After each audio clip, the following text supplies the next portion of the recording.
All right. What's the motherfucking deal? Welcome to the Den. If you're not familiar with the Den is the best conversation on the entire internet. You can search high and low, and you'll never find a better show. The reason why is because of you, the wonderful people who come and participate one way or another in the conversation. So you are definitely greatly appreciated. I thank each and every one of you guys for showing up. Um, so a lot of stuff going on. I'll be honest, I almost didn't like the Astros game is on. Like I'm like ear hustling. It was getting really good, but I watched yesterday. I can't do two nights in a row.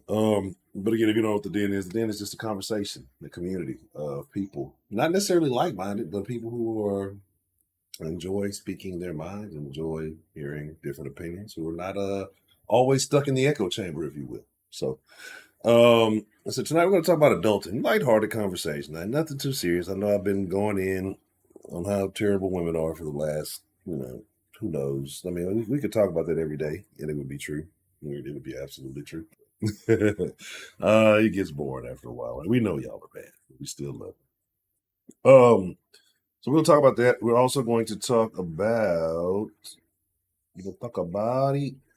Just talk about, like I say, just the pet peeves of adulting, right? And then some of you definitely have some pet peeves I don't have to deal with because y'all have little lemmings that follow you around. So we'll definitely talk about that. Let's see what we got joining us today, and then let's get into some good conversation, right? So the lovely Miss Bell, Northside Bell in the building. If you from Houston, that shit is so much funnier. Like, if you from the city, like it's so much funnier. They'd be like, the North Side? What do you mean North Side? There's nothing wrong with the North Side. The North Side. That's what I say North Side, Bill. Y'all gotta understand each time. The lovely Miss K Grace. Always good to see the matriarch of the den. Salute to Miss K Grace. The lovely Miss D the Gamma. Fire Slammer Gamma. Tell that to your mama. Always good to see the lovely Miss D the Gamma. Looking good in the Den Folk shirt. Shout out to Miss D the Gamma. I saw the picture the other day. Michelle's here. So let's talk about it, right? So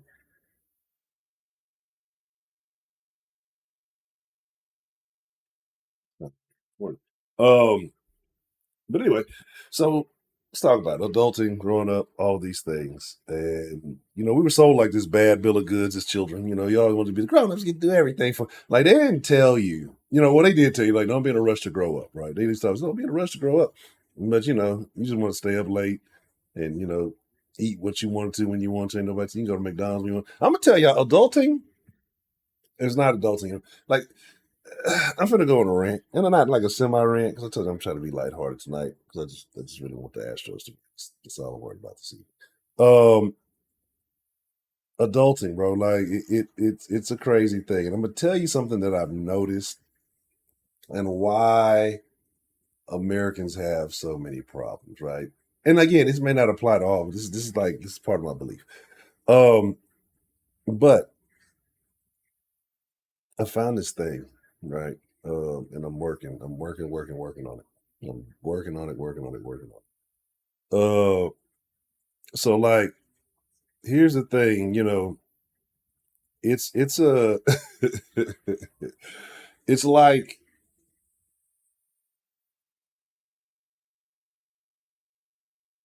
it's this thing, right? And I've been telling you so much shit I want to do. So I've been fucking with it. I've kind of spent a little bit of time yesterday fucking with it, and kind of that was part of the reason why.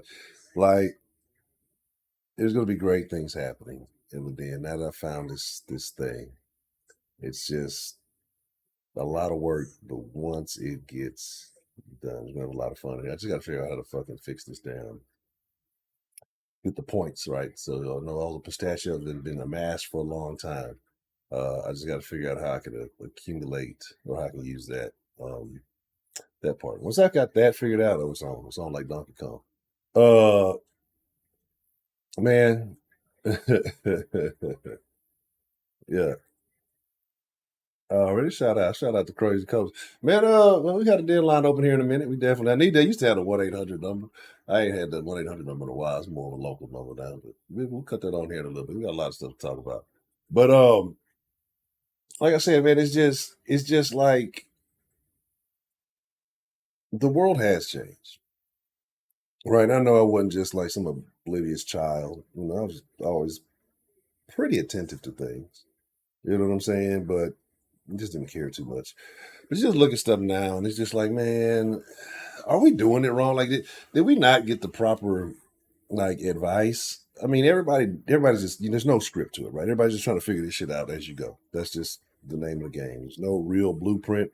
There's a way of doing things more sensibly and having success by doing those things more sensibly. But 9 times out of 10, that ain't the fun way, depending on how you're raised. You probably got some type of addiction to immediate gratification, things of this nature, right?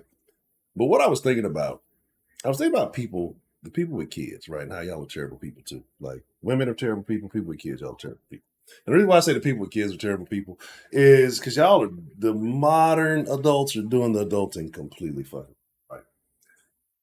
I was thinking about this shit. Like, do y'all realize how spoiled children are these days? Like, people have allowed their children to believe that going to fast food is mandatory. Like it's it's a choice in dinner, right? Like when the fuck did that shit happen? Because I know that shit didn't say like if you got to go out to if you got to go out and you know what I'm saying? Eat something. You got some McDonald's on the way. It was a treat, right? Like it was a treat. It was like a blessing, right? Like, oh, hey, good day. We got some fucking Mickey D's. Got these salty ass fries. Man, I got a toy if I got a Happy Meal. Man, these motherfuckers, these are like, they expect you. It's an expectation. I don't want to eat that. I want to go to Whataburger. And the problem is, and this is where the parents got off. Like, I don't even blame the fucking kids no more. I don't blame them. Y'all fucked up by letting them have whatever they fucking want because y'all want to be buddies with them, right? Y'all fucking like y'all want to be buddies with the motherfuckers. Like this is like the worst group of human beings ever formulated, and y'all are trying to befriend them so they can turn around and kill you. Like that's what the parents nowadays are fucking up so bad. Like y'all don't, and they don't even realize. Like they think they're doing better than ever, but right now the parents right now are fucking up so bad, right? And again, I'm not gonna go and harp in the demographic. I told you I wasn't gonna bash today, but we know who's doing it. But they're doing such a bad job because the kids are more ungrateful than ever. They complain more than fucking ever. They have more resources and access to shit than anybody ever in history, and they're the shittiest generation of all fucking time. No morals, don't give a fuck. They'll do anything to anybody to get the shit they want. They don't give a fuck about their parents. If you're not giving them what they fucking want, they don't give a fuck about you. They feel like they're owed something because they exist. And y'all bred these motherfuckers. So I blame the parents. I blame the modern fucking parents. Y'all bred these little shit bags, right? And then when we're talking about adulting, when these motherfuckers become adults, we as more elderly people are gonna have to deal with them. And you think they're gonna get a fucking foundation as they go, oh, y'all raise these shitty, worthless fucking children, right? I don't know what you're saying. It's true.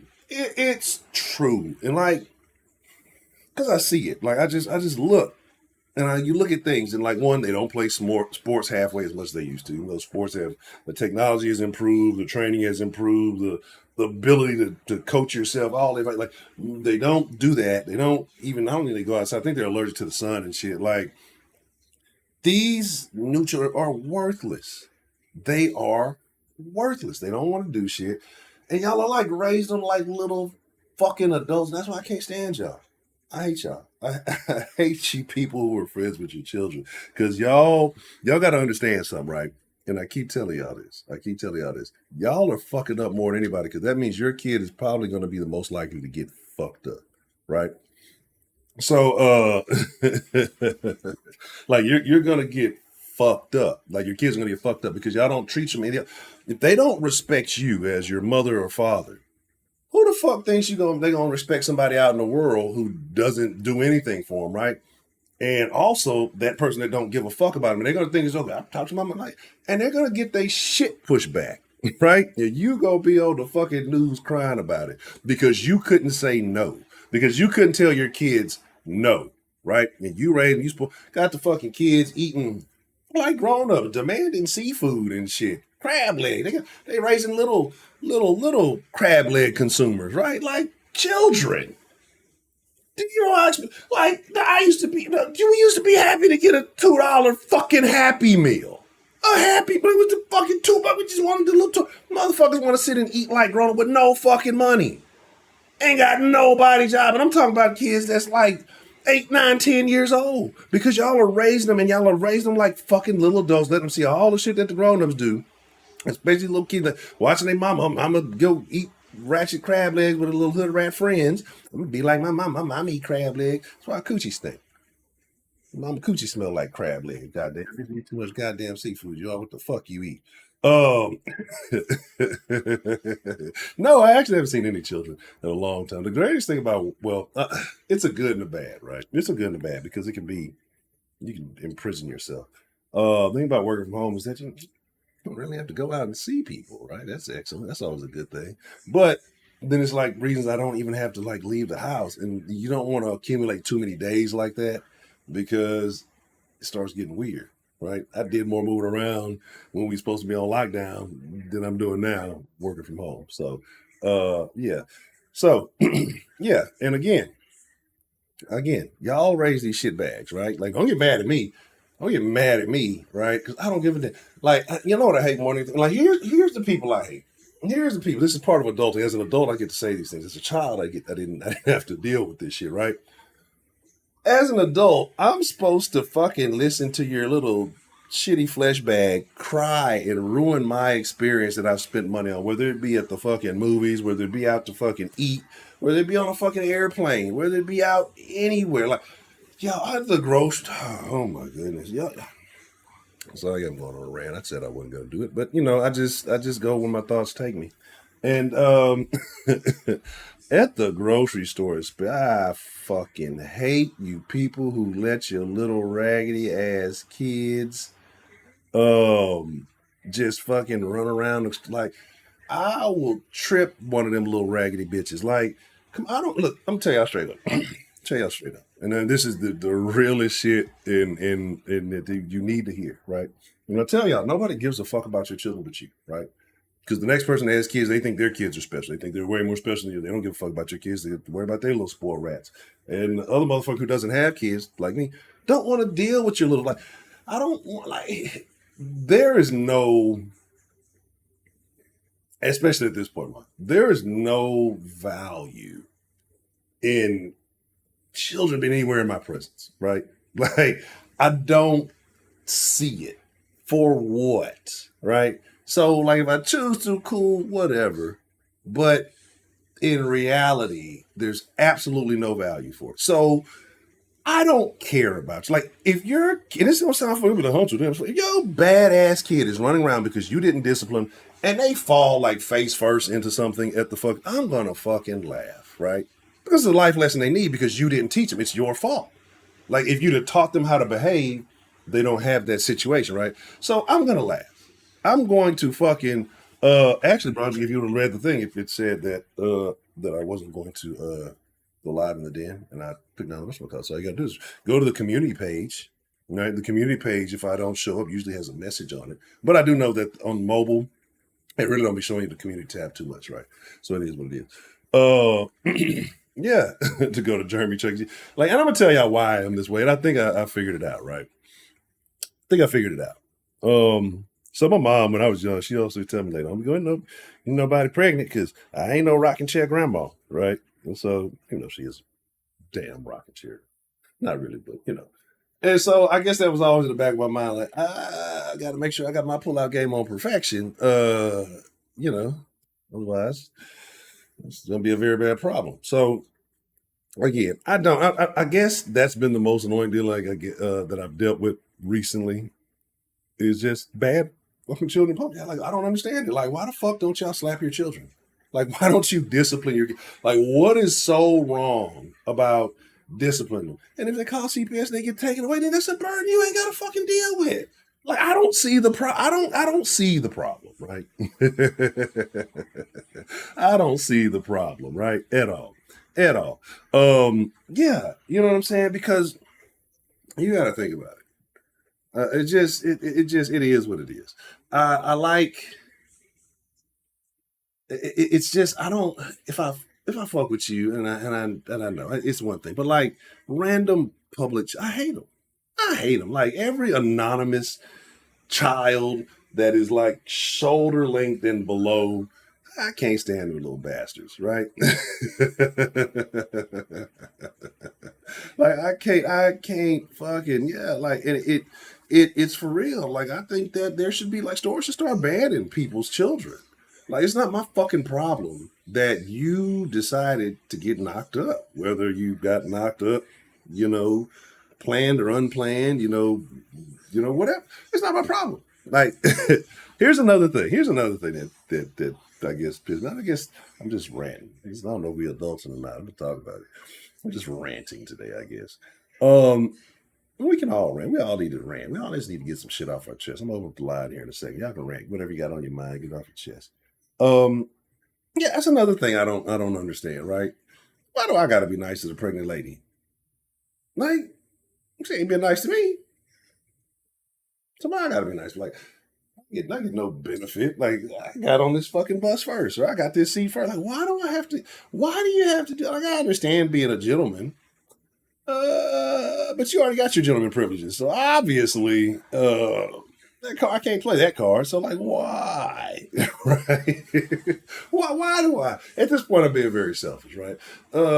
Because I mean, I just look at it like this, right? So you always get this. Well, she's pregnant. She's a mom. I don't give anybody brownie points for just being a mom, right? Like that's kind of the easiest thing that you can do. And not saying being a good mom. There's a difference between a good mom and being a bad mom. But we give people points for just being a mom, right? For just being a mom. Like, why? You don't know what kind of mama she is. She's a mom. You should fuck her and that little raggedy fucking bag of bones that she popped up. Because that's going to be the little nigga that's running around the store. So like, fuck that motherfucker in advance, right? Because that's going to be the one that's going to raise that little bastard that's running around the goddamn store that I got to trip when nobody looking so the motherfucker will stop running around the store. I'm doing other people a favor, right? I will be nice to old ladies. Absolutely. I will always be nice to old. I'll be nice to nice old ladies. But pregnant women already got too many advantages. They got the fucking good part. Like, bitch, you got knocked up and you get good part. Like, you got to know you wanted that. It's not like you got a real handicap and you get bonus, but you need to walk. You probably need to walk. You probably need to walk for the health of the baby. Anyway. So anyway, like in reality, the parking for pregnant should be at the very back of the park. Like it should be at the furthest away point. And if somebody sees a pregnant woman getting a closer, they should be cited. They should have a citation because they need to fucking walk. They already ain't walking. You know what I'm saying? Also, you know who I got beef with? Because honestly, yesterday's thing was going to be called pet peeves, and then I don't know why I called it adulting, and then I just thought that was a better thumbnail. So yeah, I'm ranting with it. You know who else I can't stand? I hate the motherfuckers at the fat people at the store, right? Not all the fat people at the store. Like most of the fat people at the store are cool, right? Like, and I don't have beef with fat people, right? It's not a fat beef thing, right? I have beef with bad fat people, right? The cholesterol of human beings, if you will. The motherfuckers who ride the car, like you're not handicapped. Why the fuck are you riding on the goddamn cart, right? Why are you on the fucking cart scooting around? That's why you in the situation you're in right now. Like, y'all don't know, and it's probably fucked up. See, this is why I smoke, y'all, because I be able to calm down. Like, why are you on the fucking cart? Like, why are you getting special privilege for all the bad decisions you're making? Right? Like, why? Why? Yeah, exactly. And they'll cut you off and just look at you like you. And the thing is, I've seen motherfuckers who ain't even that big just get on the carts and just like, you lazy motherfuckers. This ain't store cart fest. This ain't supermarket. So get your ass up and walk. If anywhere, you should be motivated to walk around food, right? Like to see the food. You should be motivated for that. Don't be the cart rider. Like, unless you got some real broken bones, injury. Now, if you diabetic and the leg about to get cut off, and it's just, I've seen some. I ain't no motherfuckers. Look, I was at HEB a couple of weeks ago. And Yes, HEB, hoes everywhere, boy. I started that. So if you see anybody, so I seen a little Asian dude doing some, he tried to do like a spin-off of hoes everywhere, boy. I forgot what he said, but we know I started that shit. Started that shit over 20 years ago. Okay. Before the internet was cool. Shit, I wish I had my old fucking shit. I probably said that shit on some shit way, way, way back then when I did that Devin the Dude video. But anyway, um, yeah, went to HEB, hoes everywhere, boy. And I'm gonna be honest. Going to the wrong HEB, you can see some shit. Niggas trying to start treating like HEB like Walmart, like well, ratchet motherfucker. Like you don't go to HEB, you go to Joe V's. And Joe V's, I'm not hating on Joe V's because they got way better prices, and it's the HEB subsidiary or whatever. But yeah, man, I seen a dude there, and like when I say like, I like if there's gonna be a zombie apocalypse, he was like his legs were the start of it. You know what I'm saying? Because it was just they were big and they were it looked like they were about to pop. But it was like discolored, and it was but he had the big swollen ass fucking ankles and feet and all that stuff, like looked like the elephant feet. And the dude was still walking and doing what he was obese, and he was walking and doing what I'm pretty sure he was in pain. I'm pretty sure all of that. And again, I'm not saying this to make fun of him. I'm just trying to provide a description. But he was up walking and shopping and doing whatever. I didn't get all in the man cart. I ain't get that judgy. I was feeling kind of judgy, but I wasn't gonna get that judgy.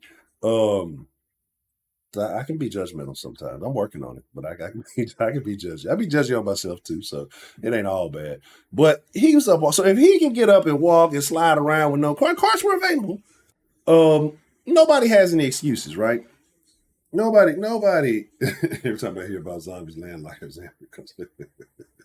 um, like it's what was it? There was Resident Evil 5. There was somewhere in Africa. What was Zambia? Who knows, right? But again, it's like it's just I don't know. That. What else I got to run? I'm pretty sure there's a couple other things I'm annoyed about that I need to I need to vent about. I've been going in on just the terrible women lately. There's plenty of other shit going on. There's like a big huge thing happening on the other side of. I'm gonna be honest. If people say whatever they want to say about me, like I've gotten to a point in my life, especially recently. Um, and I say this all the time. Like I'm not a person who signs up for other people's problems, right? And I can feel empathy, sympathy, whatever you want to call it, but I can also feel that way and have an extreme lack of concern, right? Because just certain things, it's just certain things I know I can't control. Like it's sad, it's very unfortunate. Sometimes the Astros can't come. Like, and it seems very fucked up. But I've said this a lot. Like a lot of this shit, you wouldn't know, you wouldn't be concerned about if somebody didn't tell you, because you wouldn't truly be so concerned that you would be keeping up with this information on your own, unless you had some family or something like that. But if the news wasn't telling you what to think and feel all day long about certain things, most people wouldn't have a real opinion about it, right? They like most people would not have a real opinion about anything. You know what I mean? Right. And that's I don't say I try to like live without an opinion. I just try not to have my opinions influence. So like if I say something is off the wall and ridiculous, because I probably truly feel it or I'm trolling. But like it's just a lot of these events, a lot of these things, it's it's it's to the point. Like if I don't see what's the old saying used to be half of what half of what you see and none of what you hear. Now it's like shit. Maybe the fifth of what you see, because half of the shit you see now is visual on TV, and all that shit has been digitally altered. It's been digitally manipulated. You know what I mean? So it's not even that anymore. So let me see something. I'm trying to see something I've been working, but I don't think I said that right. So anyway, like I said, there's a little tool that I've come across. It's I want to, but I haven't had time to get things going quite like I want to. Oh, okay, that's interesting. I didn't know I did that.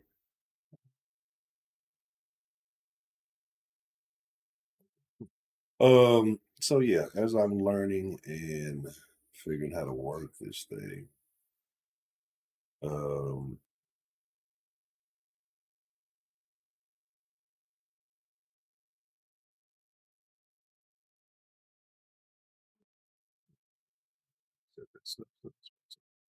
all right. So give me just a second. I'm gonna open up the line. We can talk about whatever y'all want to talk. We can talk about anything. No, no one pissed in my Cheerios. I don't eat Cheerios. They taste like cardboard. And if somebody did piss in my Cheerios, I who knows, right?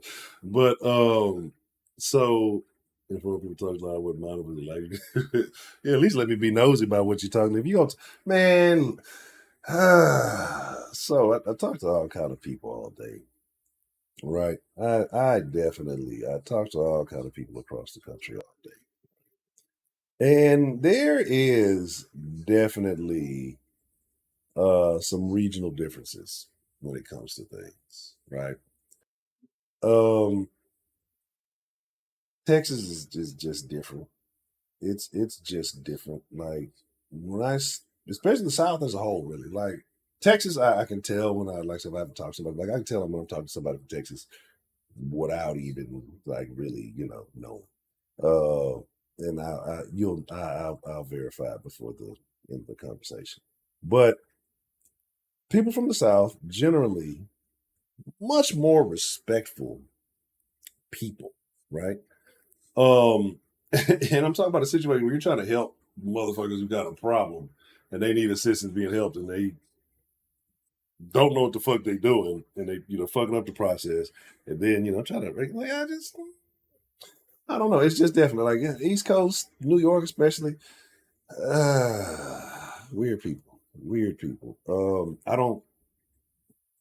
I could go in on New York for a little while. I mean, because people in New York they like to talk down on the South. They like to talk down on the Southern. People in New York fuck rats, right? They got rats for fucking house pets. You know what I mean? So fuck New York too. Like why is New York the? I get it. I know historical connotation. I get it. I get it. I get it. Okay, whatever. But why? Why now? It's like the worst place in America. It's the rotten apple. There's nothing good coming out of New York. Like New York used to be like this hub of innovation and originality and all this. That shit ain't been that since like the '90s probably. Like what has New York done recently that's been worthwhile that people like music, good music. The music don't even go like you got fucking a billion people in the fucking city. You can't even make decent tunes in this motherfucker. Like it ain't it's not like I always thought it was overhyped, right?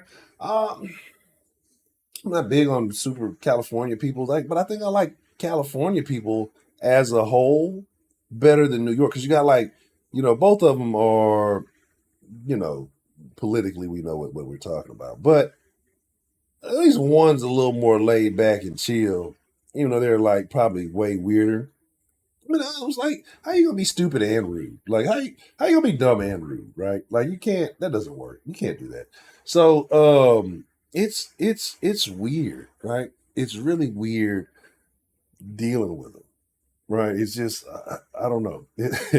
It's baffling, really. It is. But yeah, New York people, weirdo shit. Like, I used to always kind of want to go. No, honestly, I'm lying. I'm lying. I've never really like. I almost went one time, and some shit happened, and I ended up missing the fucking flight, right? Because it was supposed to be a little. And I was just at that point, I was just kind of like, fuck it. I wasn't even tripping like about missing my fucking flight. Like that's kind of how it was. Like I don't know. It's just something about it. Just seems overhyped. Like I get all the lights and all that, but just as bright and shiny. It's just dirty. Like I remember when I want to say it was New York Ken showed some stuff, and he was just so like the trash around that bitch and all that shit. Like, nah, when you got, I've already told you my thoughts on cities.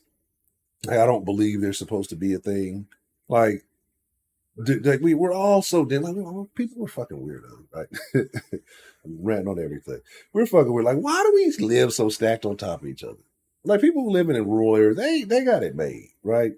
By living amongst people so much and so on top of like it makes it weird. Hold on, so I need to see what's happening. Give me just one. It just makes like people start, and then you start acting like these weirdos around you, right? That's why New York is such a weird. That's why LA is such a weird fucking place.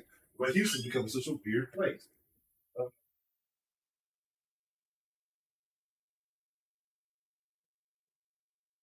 Let's see, Astros continue to dominate. Excellent, love it. That's all needed. All right, so yeah, and so like all these places becoming weird. Like it's time to start a rural revolution. Yeah, you know what I'm saying? Like that it would only be that for me. Like I don't even believe like I believe they have good food. I'm sure they do. But you're not gonna convince me that New York just has like hands down better food than Houston, right? Like Houston was like what the most international city or some shit like that, most diverse. And I'm not saying that like it's a good thing, other than food, right? Diversity is not a like a point to stand on. It doesn't mean anything. Um, but the variety of foods here, it's gonna rival anywhere. Anywhere, like, and the thing is, like, yeah, you may have more options, but you could have like more shitty ass options, right? And so, again, it is what it is. I see, Michelle, you were here. I already told you that I'm starting a farm. If you're willing to work, you stay on the farm. You ain't gonna work, well, I can't deal with you. Sorry. See you next lifetime. I don't think everybody in the dead can work on the farm, right? Like everybody can't. Because Project, you're gonna be want to eat pork. You're gonna be watching the pigs and shit. They're gonna be end up, one day you'll have, 10 pigs. Come out in the morning, it's only gonna be nine. Like, what happened? What happened to Swiney? Roger gonna be like, I don't even know. I ain't seen him since yesterday. So, you gotta be careful. Um so we go, like I say, it's just kind of a rant, get it off your chest type of thing, but adulting.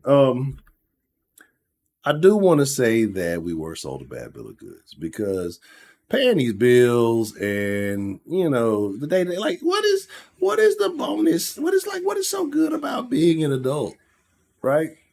You get to do what? You get to legally do and shit ain't fun to do when it's legal. It's only fun to do it when you like when it's illegal. You know what I mean? Well, you're always welcome in the camp, Miss Grace. You ain't even got to ask. You got a free pass. Um, but yeah, so it's just like it's just wild, man. I don't know. I don't know. It's been a weird day. Um, and I don't know why. I know why I've been kind of weird today. Um, I may talk about it in Discord later. Talk about the street, but it's been a weird day. Been a weird day. Like I don't know. Like when you look at things, you know what I mean. You kind of like put stuff into perspective when you look at life, and you're just like, man. One sometimes how much time goes by when things happen.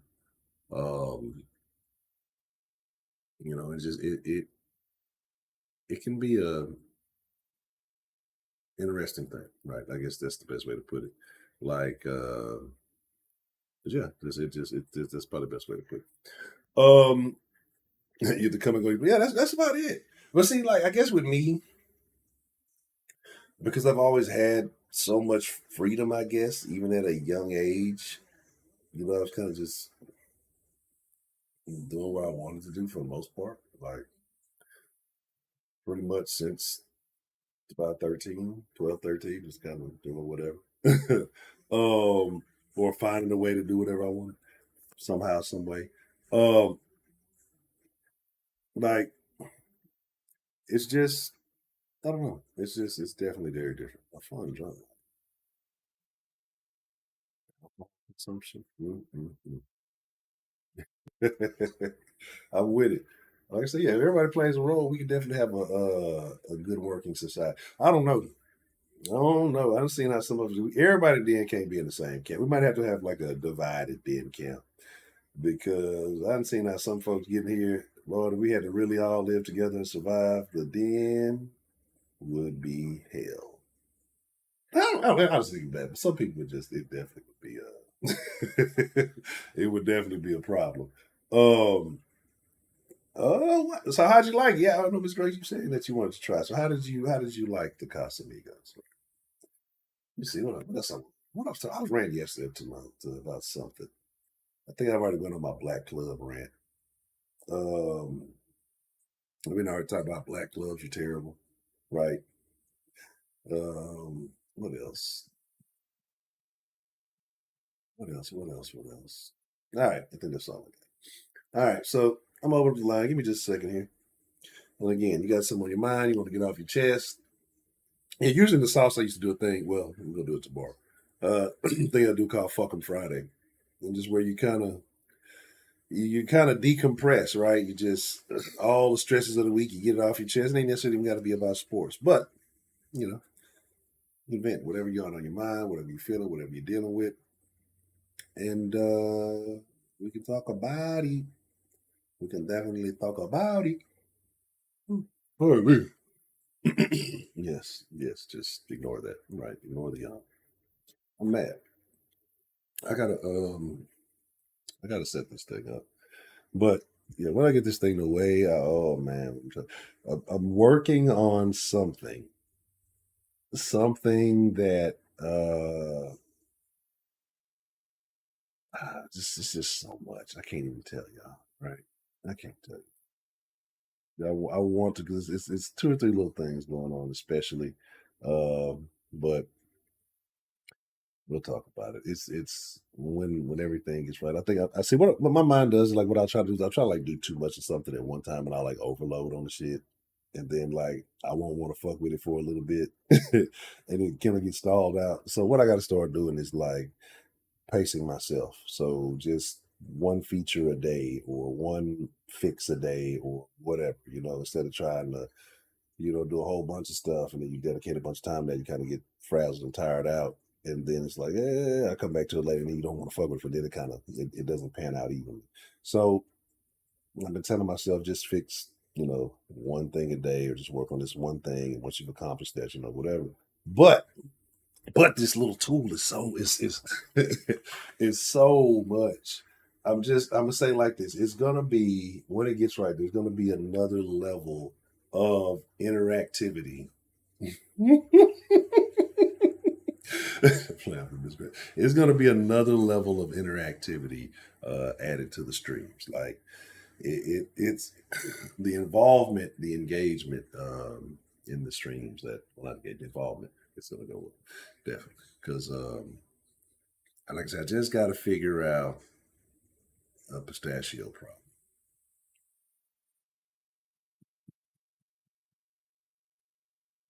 I think I can fix it.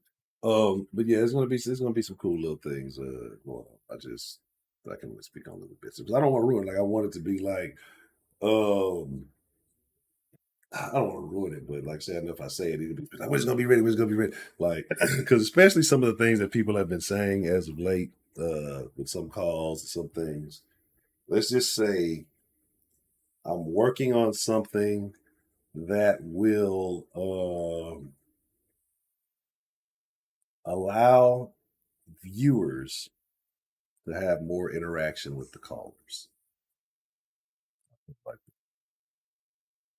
that'll be the easiest way to explain it, and then we'll leave it at that. So once that is said, with that being said, let me. All right, we. My apologies. Yeah. Man, look, I can't be fucked with y'all with this scores late and shit. But last night I actually stayed up late working on a bunch of shit. Cause like when I start, when I once I realized like, I can do this with it. Like, I'm the kind of person I am. My mind is thinking of all the possibilities that are, and it's like I want to do it all right now, right? And I want to do it all, and then,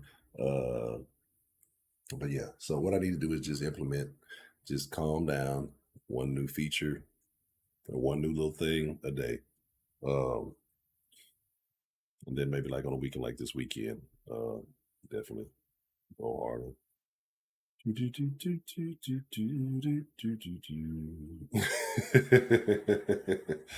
the call speaking accent. I remember we used to have the little bot reader that used to do that shit. Used to speak in the fucking accent. But I definitely, man, I'm trying to tell you. Oh, man, that see the only thing with that, like the program that used to do that, because it was like a spinoff of the Snapchat big thing. and then you can do it like on your camera. They like stop using it, so there's a way to kind of do it, but it's not quite the same. But yeah, that shit used to be kind of fun. Doing all those stupid ass faces. What I'm trying to make sure there's nothing else I need to rant about. All right, give me a second. Let me open the line. Let me let y'all rant. Let me let y'all vent and get your hate out to your heart's desire. You got hate in your heart, let it out. All right, this is the time and this is the place.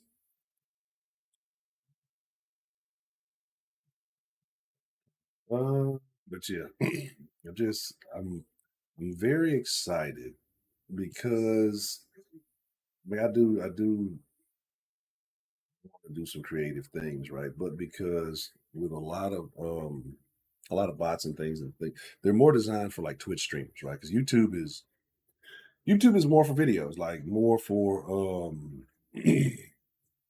recorded, edited, cut up videos, right? Yes, you can stream, but that's not their primary push, right? I just think they devalue streaming. Like a platform like the other one is Twitch or whatever is mainly for streamers, right? You're not really putting out like recorded content. So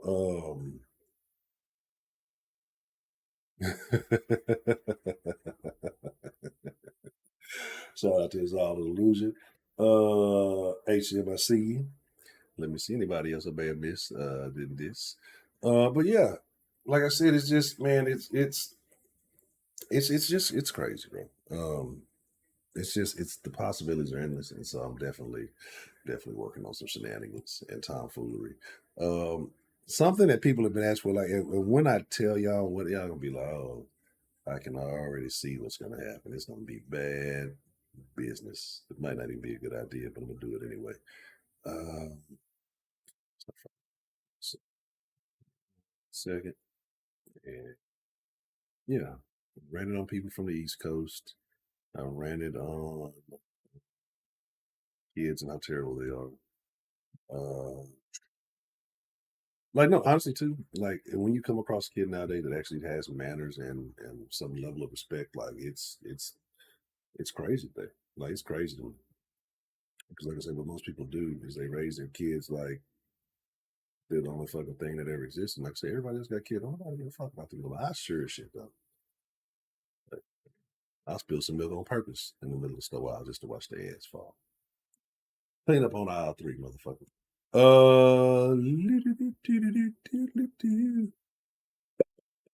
Let's see what we got. All right.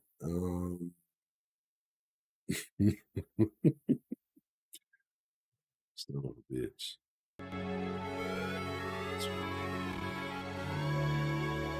Still there. Okay. Don't mind me. Yeah, I was definitely doing some. Okay, that's why. All right, that's what.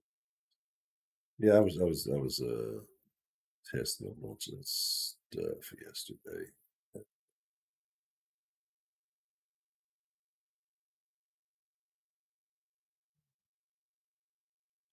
Oh, wow.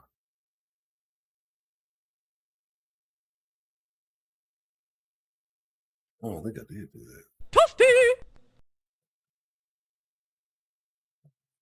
Excellent. All right, cool.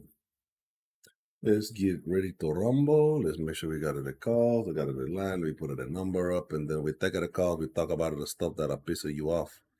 All right. All right. There it is. 832-464-4555. 832-464-4555. If you want to call into the Denline, speak what's on your mind. But before you do,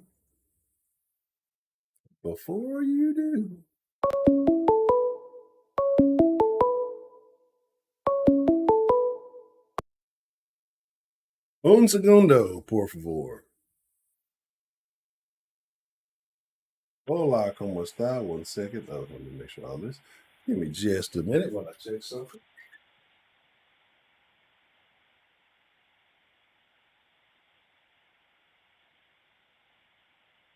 Yeah, pardon me. I was still eyeball peeping at the game. All right, all right. Well, what's the motherfucking deal? Who do we have calling in to the den this evening?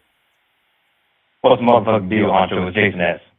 Jason S. the artist formerly known as Dr. Rabbit. How are you doing this evening, sir? I'm doing all right, man. How you doing? I'm pretty good.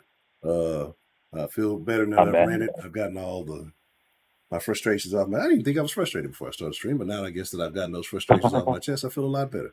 What about you, Mr. Jason? You know, you're a new adult. So adulting may be, relatively fresh. But what about you? What's your pet peeve? What frustrates you? Well, seeing as how I've worked at HEB for 1 year, which I was completely surprised when I got my certificate. There's been a lot of stuff that I like about HEB, but there's also a lot of stuff that I don't particularly like. For example, as you mentioned earlier, with the kids, the children, los niños, running around the store and then doing their crazy ass shenanigans. it's it's mind-boggling to me how sometimes I have to become the parent while the parent doesn't do their job. So, because God, okay, so one time we were doing this. I think it was like called Kids Day. I don't remember what it was called, but we were doing this Kids Day thing, and there were so many kids running around the store. I was just like, what the hell's going on here? I damn near tripped over a kid. Hmm. Like, Did you kick it out of your way so you didn't trip? Did you just like kind of shake your leg and you want to look at the fuck off me, you little dirty bastard? I wanted to do that. I was like, get the fuck off me, snot nosed bastard. But I didn't want to say that. I wanted to be respectful. I was like, dude, just please move. Yeah. But yeah, man, I was like, what in the hell is going on here, man? What in Or you know what? tarnation? Yeah, you know what's another pet peeve too? Now that I just realized it.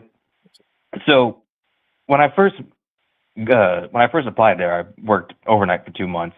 That was pretty cool. But then I moved to Curbside.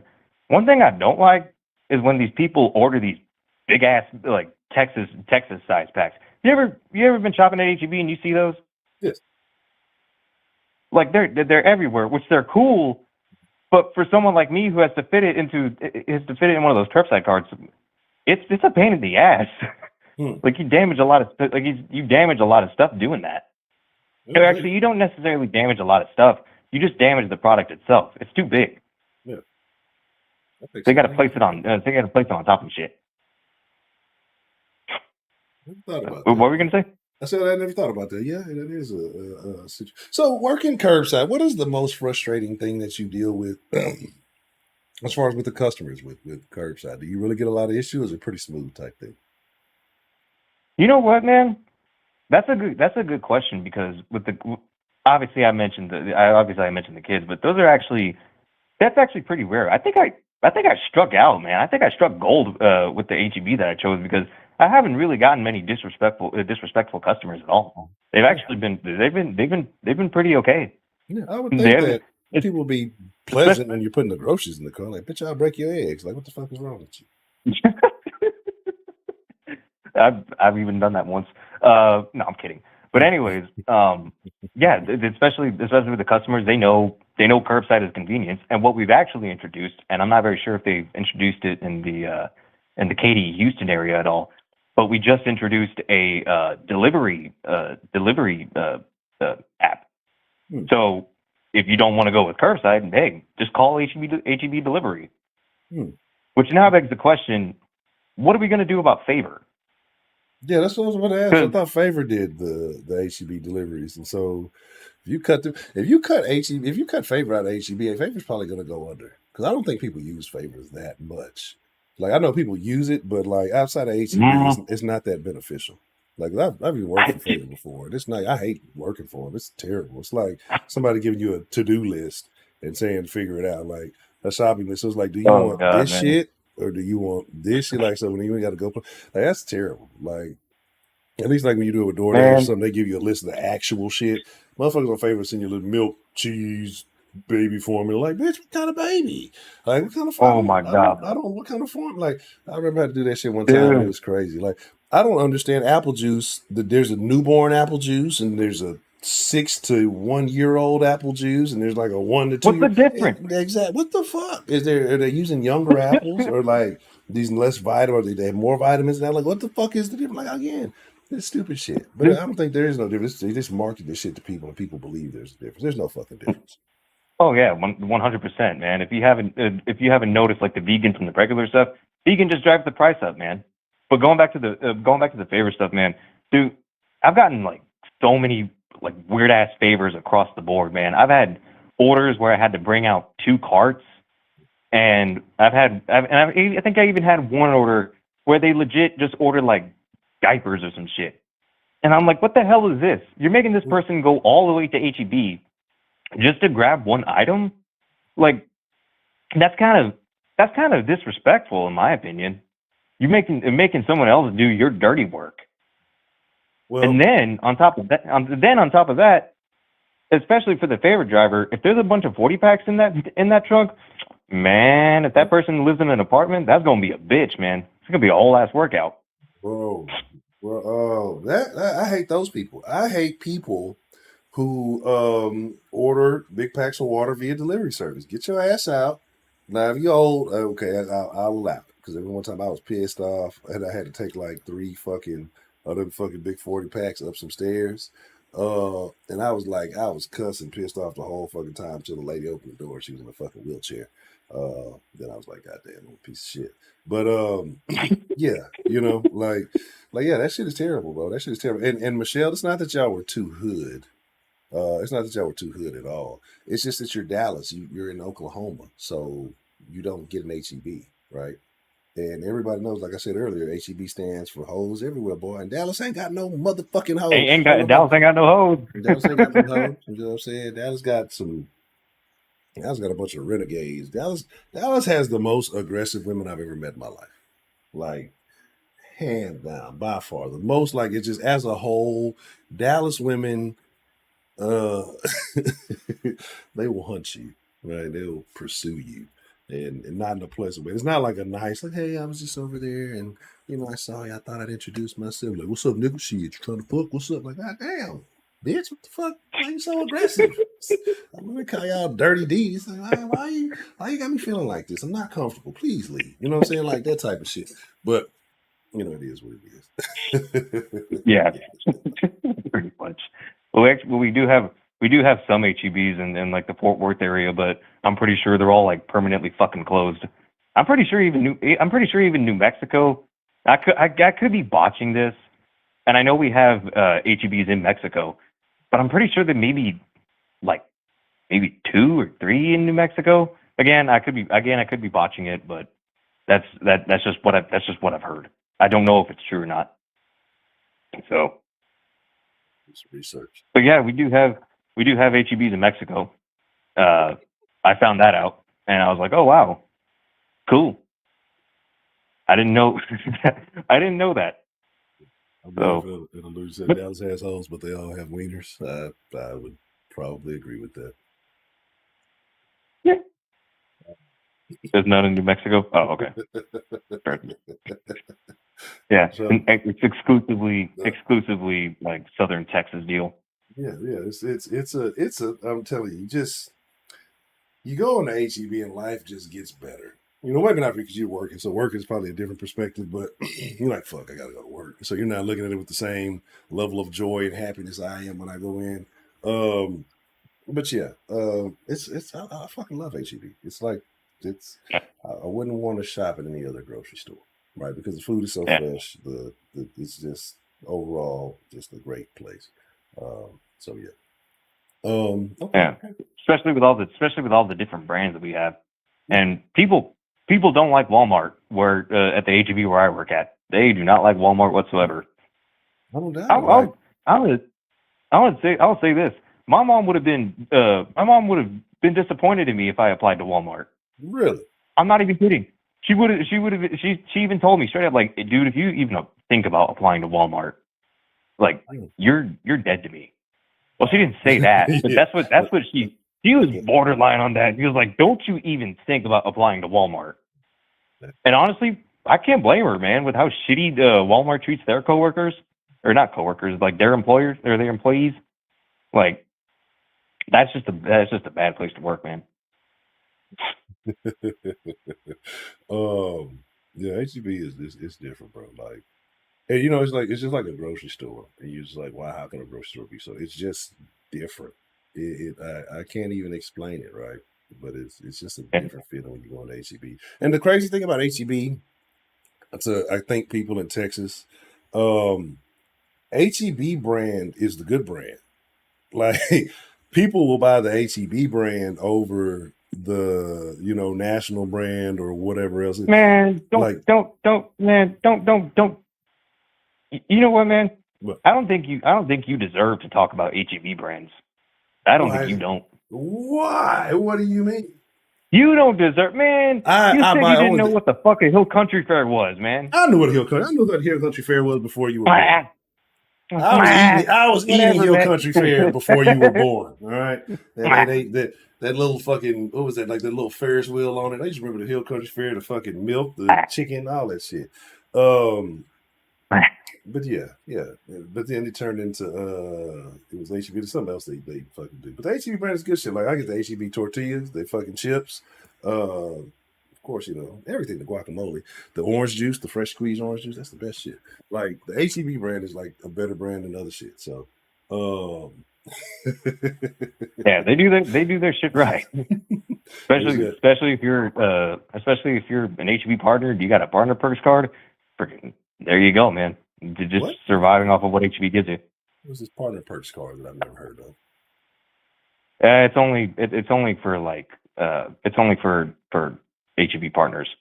I mean, if you have a relative that works at HEB, they'll give it to you, but it's not guaranteed that they're actually going to that the partner that the relative himself will actually give it to you. He can give it to pretty much, or they can give it to pretty much anyone. So, but yeah, if you have a partner perks card, you know how good that shit is. Hmm. Well, guess I'm on a mission now. I'm gonna have to obtain me a partner perks card because I feel like I'm being left out now. Now I feel like I haven't truly had the full HEB experience because there is some little card going And around that I haven't got to use. So I'm kind of pissed off now. you I'm on it. you kind of you kind of are, but it's not your fault. It's okay. Like if you actually work for HEB, then you get one. But you have to actually, I think you have to apply for one first. And even then, I think 30 days, 60 days. Like it's a certain amount of time before you can actually apply for one. So, but yeah, again, it's not your fault that you're missing out. It's like and even then, some HEB people just don't get one. They just get other brands. Hmm. So That's crazy. So yeah. I have I'm on a mission. I'm gonna have a partner perks card in a couple of weeks, one way or another. Not yeah, working at HEB, get it. So yeah. yeah, I'm now it's on my mind. Now I need that in my life. Okay. So illusion, definitely no. That is the perfect description of any location. Man, That is the perfect description. illusion is on the money with that one, man. Tell you, like, it's a beautiful I place. should walk Like back to that. the deli, the fucking seafood market, like everything. It's just all of it. It's just I don't know. It just feels so right when you go in there. Yeah. So it is what it is. Okay. What else on your mind this evening, Mr. Jackson? You know what? Now that I just thought about it, I mentioned all the HEBs in like southern Texas and shit. Honestly, in terms of a geographical sense, every like Mississippi, Alabama, Georgia, Florida, all those, actually maybe a bit of Florida, but like all the states that are considered the deep south, I don't think they really should be qualified as like the deep south. They could be called the south, but they're not the deep south. You want the deep south, freaking go to like Brownsville or something. Like in a geographical sense. Yeah, I can see that. That's another thing that I thought of, because it's like, why are they called the deep south, man? They're not. That's not exactly correct. Yeah, I mean, it is, but it's not. I can definitely agree with it. And that's always a weird thing. But because I saw something the other day, and some dude, it was a dude from Florida, and he was saying, Texas ain't really from the South. Texas ain't really the South or some shit. That's why I go on that rant, because if you talk about like when you talk about Texas, you're talking about Houston more than likely. Like when you're speaking on Texas in a broad, when they talk about swingers and the culture and all that, you're talking about Houston. Nobody talks about anything from Dallas, like unless it's the Cowboys. That's the only thing that Dallas has impacted Texas culture with is the Cowboys. Other than that, nothing at all. But you'll have a lot of people call Texas the Midwest. Like I've seen people call it How? the Midwest. Yeah, and yeah, but Dallas is Southern Oklahoma. Dallas is definitely Southern Oklahoma, because if you look at like how people in Dallas talk, they don't talk like anybody else in the rest of Texas. They do that thing that nobody else does. Nobody else in Texas does that, right? And only be a few hours, 3 or 4 hours from Houston, and you just have this whole different, you know what I mean? And even the place around, no, people in San Antonio don't talk like that. People in fucking nowhere else in the country, like nobody else talks like that. It's only Dallas, Even people in Dallas Austin. lights. Yeah, they don't talk like that. So I'm saying it's a weird thing. It's a really weird thing. So to me, I'm serious. And like if you talk to people from Dallas, they root more for like OU than they do for UT. You know what I mean? There you go. There So you like, go. There's the proof in the pudding. yeah. And so like I say, Then again, what does Dallas have? Like fucking SMU or some shit? yeah, TCU? yeah, Hey, TCU got that ass yeah. whooped in Oh, the yeah. fucking national Oh championship. yeah, that's just they don't. But TCU, TCU, SMU, Dallas, like I say, even their own major team ain't even really in the city of Dallas. Like, so there's that, right? Dallas is a terrible place. I think we have established that fact. Yeah, screw Dallas. Actually, what about Fort Worth? I've never heard anything about Fort Worth. Well, Now I'm not gonna. I don't have an opinion on there because I've never been there, so I'm not gonna yeah, say anything. but I mean, when they say Dallas, they pretty much DFW. that DFW, Dallas Fort Worth, yeah. So you know what I'm saying? It's pretty much that. So when they're talking Dallas, they're kind of talking funky town too. So Yeah, it's just pretty much the same fucking thing. So I like people from funky town more than I like people from Dallas. This is weird. So even though it's almost the same shit, but yeah. So there's that. yeah, I've never actually even been to Dallas. Not a place you want to stop through. I mean, there's no Yeah. there's no benefit. Nothing there. Yeah. I mean, I do have everybody in my family's filled with, actually not my entire family. There's like, obviously this isn't South Sports, but like most of my family is just filled to the brim with like Cowboys fans, and I'm like the only Texans fan. Because I just had to, because I had to be different, man. I didn't want to go for what everybody else was going for, man. And Houston was the only other team in Texas. I was just like, fuck it, I'll choose them. So I've gotten it. Yeah, they put me through the fucking ringer, man. Fuck those people. I mean, I'm just kidding. It's all right. I'm talking about the Houston Texans. No, well, I thought so much fan himself. Well, the Texans up until now, I would probably agree with you. But now they finally got a little right. That. Oh, word! I forgot the damn Jags. I was watching the damn Astros game. I forgot. Oh shit! I completely forgot about that. Let's see. Yeah, the Astros they better. It was 9-3 top of the fucking. Holy shit! Fucking 15 points in the fucking fourth quarter. Goddamn. They in fact did blow a lead. Let's see. 24, it was 24-9. That's cool. Then we got what's we cut over? Oh wow! And I guess the Saints. I didn't realize. And they got the ball. Okay. Hopefully they do lose. Because again, what we got bye week this week. We got Carolina next week. That's a wonderful game. Oh yeah, Bryce Young is terrible. Actually, right. That's I don't know if I can say that. I don't want to say that. I take that back. Bryce Young is not terrible. He's just surrounded by just bad players. He's just a little man, and I used to not be big on. I don't say I used to not be big on the height thing, but the height thing does play a part in the league when you're that small. It's fucking crazy. Oh yeah, man. So All right. yeah. Well, Mr. Jason. Anything else that any other pet peeves you have? Any other frustrations you'd like to get off your chest this evening? No, I think I went over pretty. I think I went over pretty much anything. Oh, you know what, man? Was just, you mentioned like when you let all those frustrations out, you felt happier. That's the same way. That's the same way I feel, man. People need to start complaining more, and then they can feel happier. Just get it off your chest and you'll feel better. I can rock with that. Yeah. Definitely rock with it. Oh man, I get terrible. People send me terrible messages that I should never look at. Yeah, just messages I should never look at. I receive. So they will leave that. Okay. But other than that, I got nothing else. Well, Mr. Jason, I'm pretty sure Miss Bell is cussing you for beating her to the line this evening, but it's all good. I definitely appreciate you calling in and sharing your thoughts with and giving us some insight on the inner workings of HEB. So definitely appreciate that. Shout out to Mr. Yeah. Illusion. You have a good night, sir.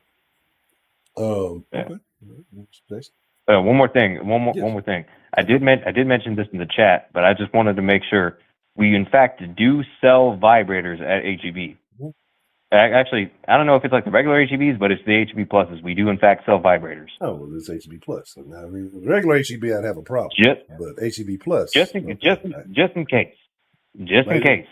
So, ladies, if you're in Texas, you're somewhere in Texas and you're lonely, you just head to your nearest HEB Plus, and I'm not even gonna say what the fuck I was gonna say. And if you're ultra self-insecure, then you just use Curbside for that. Shout out Stars and Echoes. Texas is gonna be all right, baby. Man, look, it's I would if I was a curbside person, especially if I was the person that like do the shopping for it, and I brought this shit out. I would look, don't open the back trunk. I'm giving you this through the driver's side window, and I'm looking you in your eyes. And I want you to experience the shame as I look at you and head. Is this for you? I'm gonna head to you slow. I'm gonna hold on a little tight. I ain't even gonna let it go. I'm not gonna hand it over smooth. I'm gonna hold it just a little tight, just so you gotta kind of forcibly remove it out of my hand and just give that last little glare, just like. And kind of just man.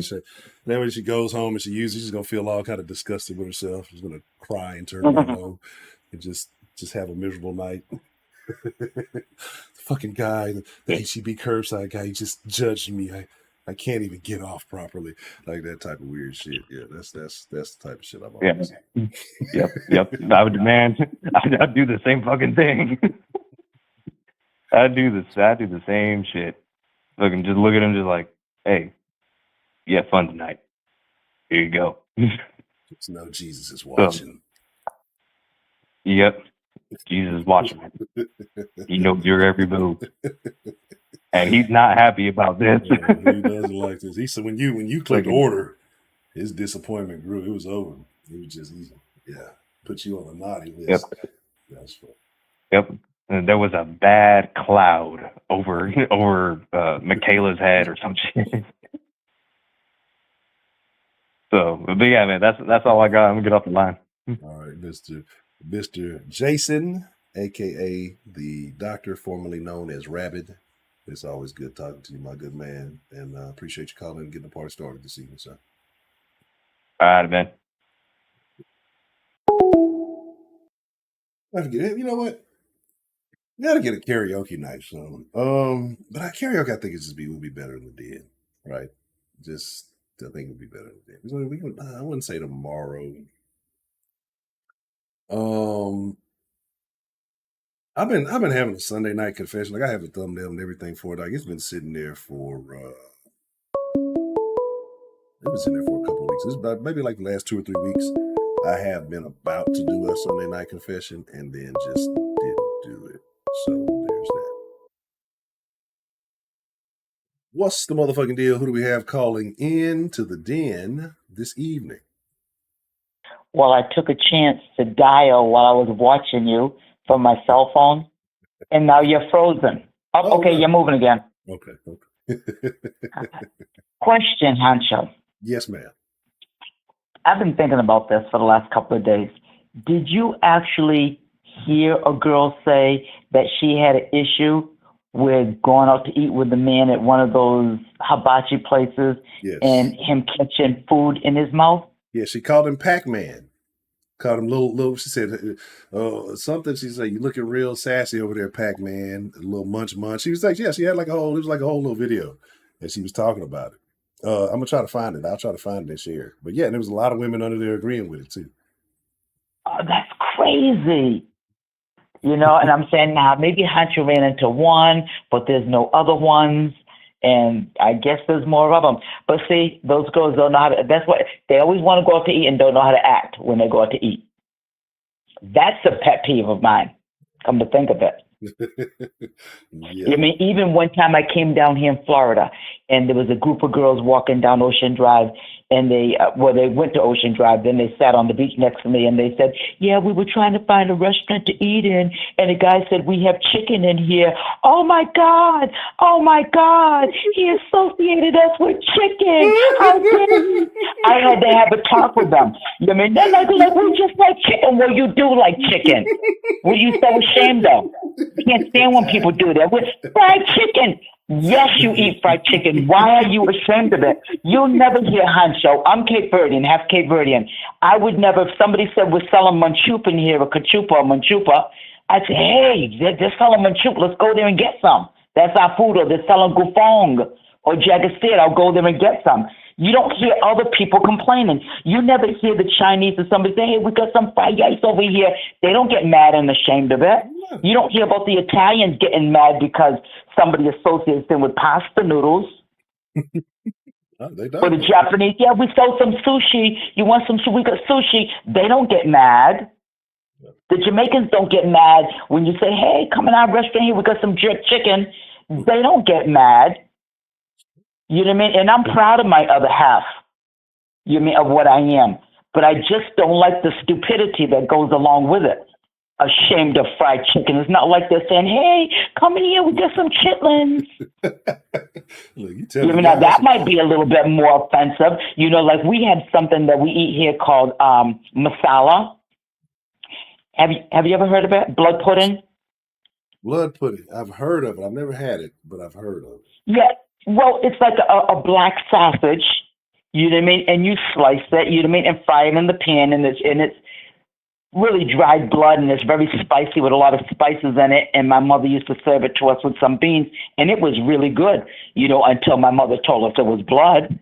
It was delicious when we didn't know it was blood. You know, but you don't get offended. But that's a pet peeve of mine. People crying and whining like that. Let me say, the other thing I want to tell you, and wonderful Jason, that's grown up so much, was talking about the various apple juices in the H-E-B store. Yes, ma'am. The reason why it depends on the first press, the second press, and the third press, you know, and that's how they also do EVOO, extra virgin olive oil.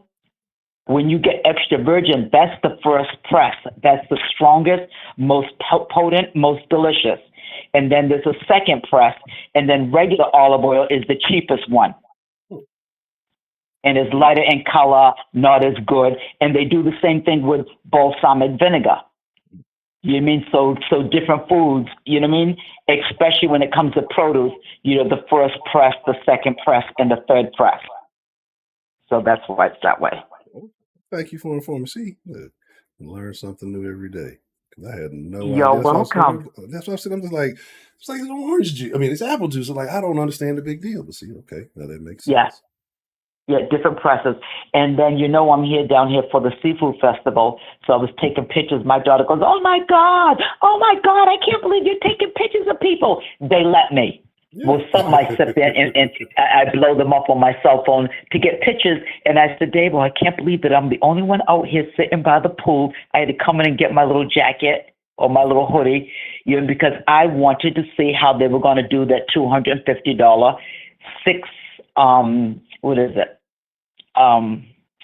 entrees of food, and they're doing the wine pairing and things. Because I said I only got the ticket for the Saturday one, the big one. I wanted to see if I would want to do this next year. So I said, I was sitting there being nosy. I told the guy, can I sit out here? I should have stayed out there a little longer since I was the only one by the pool and it was dark out there to see when they finished with all that delicious food. If they're going to throw a piece of meat my way, I would gladly open my mouth and try to catch it because it smelled delicious.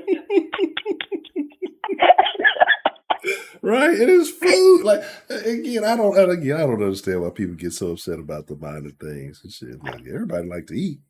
So. Yeah, and I've been eating. Yeah, I don't know if I've been posting. I said that not to, but notice I don't put things on my Facebook page. When I go away, people on Facebook do not know that I'm gone. That's good. You mean I switch things up and I change the time, everything like that they don't know. You are on the Discord, yes. You mean I'll put some pictures in there. But you saw the freebies I got. I told my daughter, even when they were setting up and things for the people to come in for the dinner, and with the world-renowned chefs and things, I'm talking to the lady out there. She goes, "Oh, I'll see you Saturday." I said, "That's why I get so many freebies." Yeah. Come on, Hancho. I sent you the little copies. I always have to send you things because I know some of the people in Denver probably say, "Miss Grace is lying. She's just making that up." Hancho, do I not get all the freebies? Miss Grace provides receipts for everything that she says. So Miss Grace is absolutely verified. They give it to me. You know what I mean? So I said, I got that Casamigos. She said, "What would you like yesterday?" Casamigos. And that's when I found out they had the Blanco, the white one, and then they had the other one, the dark one. And I said, "No, I'll get the white one." I said, "I'll mix it with Pepsi because I'm not much of a drinker. I'll mix it with Kool-Aid if you got it. I don't care." I just wanted to sip on it. And then the other drink, I had text Sarah and I asked her, "What's that other one?" And then you text me first, and then she texted me. I said, "Hancho already told me." So tomorrow when I go to my other hotel, you know what I mean, and tomorrow night I go out, you know what I mean, to the comedy show because there's going to be lots of skits for that show. I said, "I'll try that other drink." Like that, but please, they're just giving me things. And they gave me more cards for more drinks. Those drinks go for like $16 here. Yeah. And I'm getting it. Yeah, I get it for free. And so I said the other ones I'll just save. So when I come down again, or if my daughter comes or anybody that comes here, like I said, Southwest used to give me the drink tickets. I'm not going to drink on a plane. The plane's going to go down or something, or somebody's going to hijack it. I got to have all my faculties, man. I got to be ready. I can't be all woozy and drunk. So I would just give them away. Yeah, they're just giving me everything here. So I went down when I came and I said, "Could I get another bottle of water?" They said, "We ran out of our Cobalt Blue bottles, but you can go into your little bar up there and take a bottle of water out of there. It's like $8 and we'll just credit you for it." Well, you mean let you have that for free because we don't have any. I said, "Okay." And you know what's bad? See, men can't do those things as well as women can. No, we can act like little. No, you can't. And I can't believe that Den's making me feel sorry for men. Even Michelle even said, "Damn, I didn't think about it. I feel so bad for those creatures. I've been talking bad about them all this time. I feel sorry for them." But no, really, we can sit there and come with our big eyes and bat our big browns and things and get whatever we want. You know what I mean? And they just look at us like as poor little women. She has to save every dime because she has babies to provide for. She has children. You mean? And so they do. They give me. And I said, and you've seen what I do with that. I'm not going to say it on here. I'll say it in Discord. That app that I have when I sketch those receipts. Actually, I've gotten like $200 on Amazon cards from them. I sent you some of the proof. Yes, ma'am. Yeah, okay. And I said, and how I do it. And I said, but if a guy goes out and does it that way, he's going to look like a dirtbag. But we women can go and do it, and nobody's going to think twice because we're just little women. We don't know any better. We do it that way. We have children to take care of, and it's accepted. We're allowed to do it. So, yeah, I do. I feel sorry for you guys, but that's right. Get yourself a woman that knows how to sit there and get all the freebies and save the money and take and do everything. You know what I mean? And guys will be set. If the guy's making the money, then she needs to be good. You know what I mean? At saving money and budgeting money and spending money and getting more bang for the buck. That's the best you can do. I'm sorry. That's important. It's not how much money you make, it's how much money you get to keep or how much money you get to save.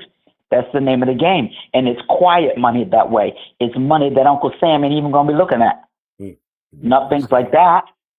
You know, but women can do that a lot more easily because it is acceptable. And like I did say one time, that there's a lot of things out there to help women, you mean, but there's not a lot out there for the men.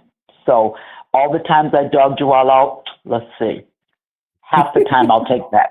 Okay, that's acceptable. I can take that. Half the time that sounds about right. Okay. I can't answer anymore. Okay. I can't believe I'm saying this. But listen, I'm going to get. Oh, I know it. I said half of it I'll have to take back. I'll just have to take back. But I'm going to let you go because Belle said she's not calling in today. She's going to make us suffer. I guess I don't know why, but that's okay. And I don't know. I don't know. I think she said she's just chilling. Michelle needs to call in. Whoever that person is that's pretending to be HM. It could be Heidi or anybody that slid into my DMs and things like that there. You want to be with me in this hotel room? Cash at me some money and you can be here in spirit. Don't play with me. Don't play with me. Don't come with no words and things like that there. I'm an action. I like action. That's cute though. But I'm going to get off here, Hancho. I'm so happy that you're okay because yesterday I was worried and it's illusion. So sweet that he's the one that gets on there all the time to answer any questions that I have. And I appreciate that because, you know, a lot of the other ones, they scroll like, oh, we're not going to answer her. They scroll right on by. But Illusion was, Miss Grace, he left a message. And I said, okay, you know, Illusion. So that goes to show he has those good old fashioned values and how to treat me with such respect, even when I'm being naughty on the phone. Illusion just said, Miss Grace, I'm so surprised at Miss Grace. I didn't tell Hancho, I didn't tell anybody to think of me as poor little nice Miss Grace. She doesn't do anything wrong. So when I say something, they're like, oh my God, did you hear? That is too funny. Too funny. Or I see him down in the chat, he'll put, pulling the curtains back. Like, okay, we're learning a little bit more. I see you, Illusion, my illusion. But I'm going to get off of here. Did I make noise? I wonder if people in the next room are going to complain. Call down to the front desk. That'll be all right. Oh, I know it. They mad because they ain't having no fun. Okay. But I will see and you have a good night. Hey, Michelle. Hey, Belle. Hey, Jason. Hey, HM. And everybody else. If Trill was here or Joshua, I wouldn't say hello to him. And that's another thing. When you all were watching that Tubi, was it Tuesday, Tubi, whatever? Yes, ma'am. You might got on and Belle said, Grace, you leaving for the airport? So I left at 3:15, you know, by myself, driving along that highway, thinking about those highway killings that took place that time. You know what I mean? And I said, okay, they're off, they're not watching TV anymore. So I said, I'll listen to the den. I had to listen to that damn what's his name? Joshua Lamel, Yeah. sounding like a new, young, recruited pimp trying to talk to recruit hoes. Yeah, I sure like that. He sounds like one of those pimps that was in that movie that Michelle picked out, The Lot Lizards. And I had to listen to that crap the whole time that I'm driving. I said, I don't believe this guy's saying this stuff. He's got to be trolling. He can't believe all this stuff. He can't. It just can't be. Just can't be. But we don't know. But I can't see the chat or anything. Can I? Oh, I can see it now. Here I go. Yep. But I'm going to get off here to see if anybody else wants to call because I'm going to get ready and go to sleep in a little bit. Well, I definitely do appreciate you calling in, and I hope that you maximize your fun and your vacation and get to, you know, enjoy every little bit of it. So I'm glad you took some time. You know, I will. This evening, called us. I will. Thank you. Good night, everybody. Good night, Miss Grace. Hang this thing up. Shout out to Miss Grace. Beautiful. I do, and I love like I want to be. I need to be. See, that make me need to get my travel activity game up. You know what I mean? Miss Ray's be doing it, so I'm a little jealous. I got to figure out. Look, let me get my act together. You know what I'm saying? So I can see some sights before we can't see them no more. Before they try to bring those other passports back sooner than later. But that's a different conversation. We're not gonna get in that conversation this evening. Terrible stuff. So okay, man. Miss Ray said something, right? And it made me think about another one of my pet peeves. Another one of my pet peeves. And this is something I don't understand, right? Because I just don't get it. And I can kind of understand, I guess, maybe how it would look versus the I guess the actual situation. And so like a pet peeve of mine is restaurants that throw out fucking food, like good fucking food. Like I don't understand that. Like why you can't just you're throwing it away. Like you can't just. I mean, maybe it might be difficult, maybe like, but you can't like find like a shelter or something somewhere to take. But then I get it, give it away. Somebody gets sick, they can fuck around and sue you or whatever. Like I understand that, but I think about how much fucking food gets wasted, right? Like how much food, excuse me, gets wasted every fucking day, right? Like they should have like I think you should have to sign a waiver. Tell them, look, we got this food here. You don't have to pay for it, but you do have to sign this waiver saying you ain't gonna sue us if you get sick, right? And then it's up to you. It's like, especially got somebody who's like eating out of trash cans or something. I mean, get sick eating the food out the trash can, or possibly not. Here's some food that. So I mean, I get it, honestly. We live in a world where you can save somebody's life and they'll sue you, right? Like this is bro. Let me tell you something. Let me tell y'all something. I'm not a killer. Like I'm not. I've never powered off anybody, right? But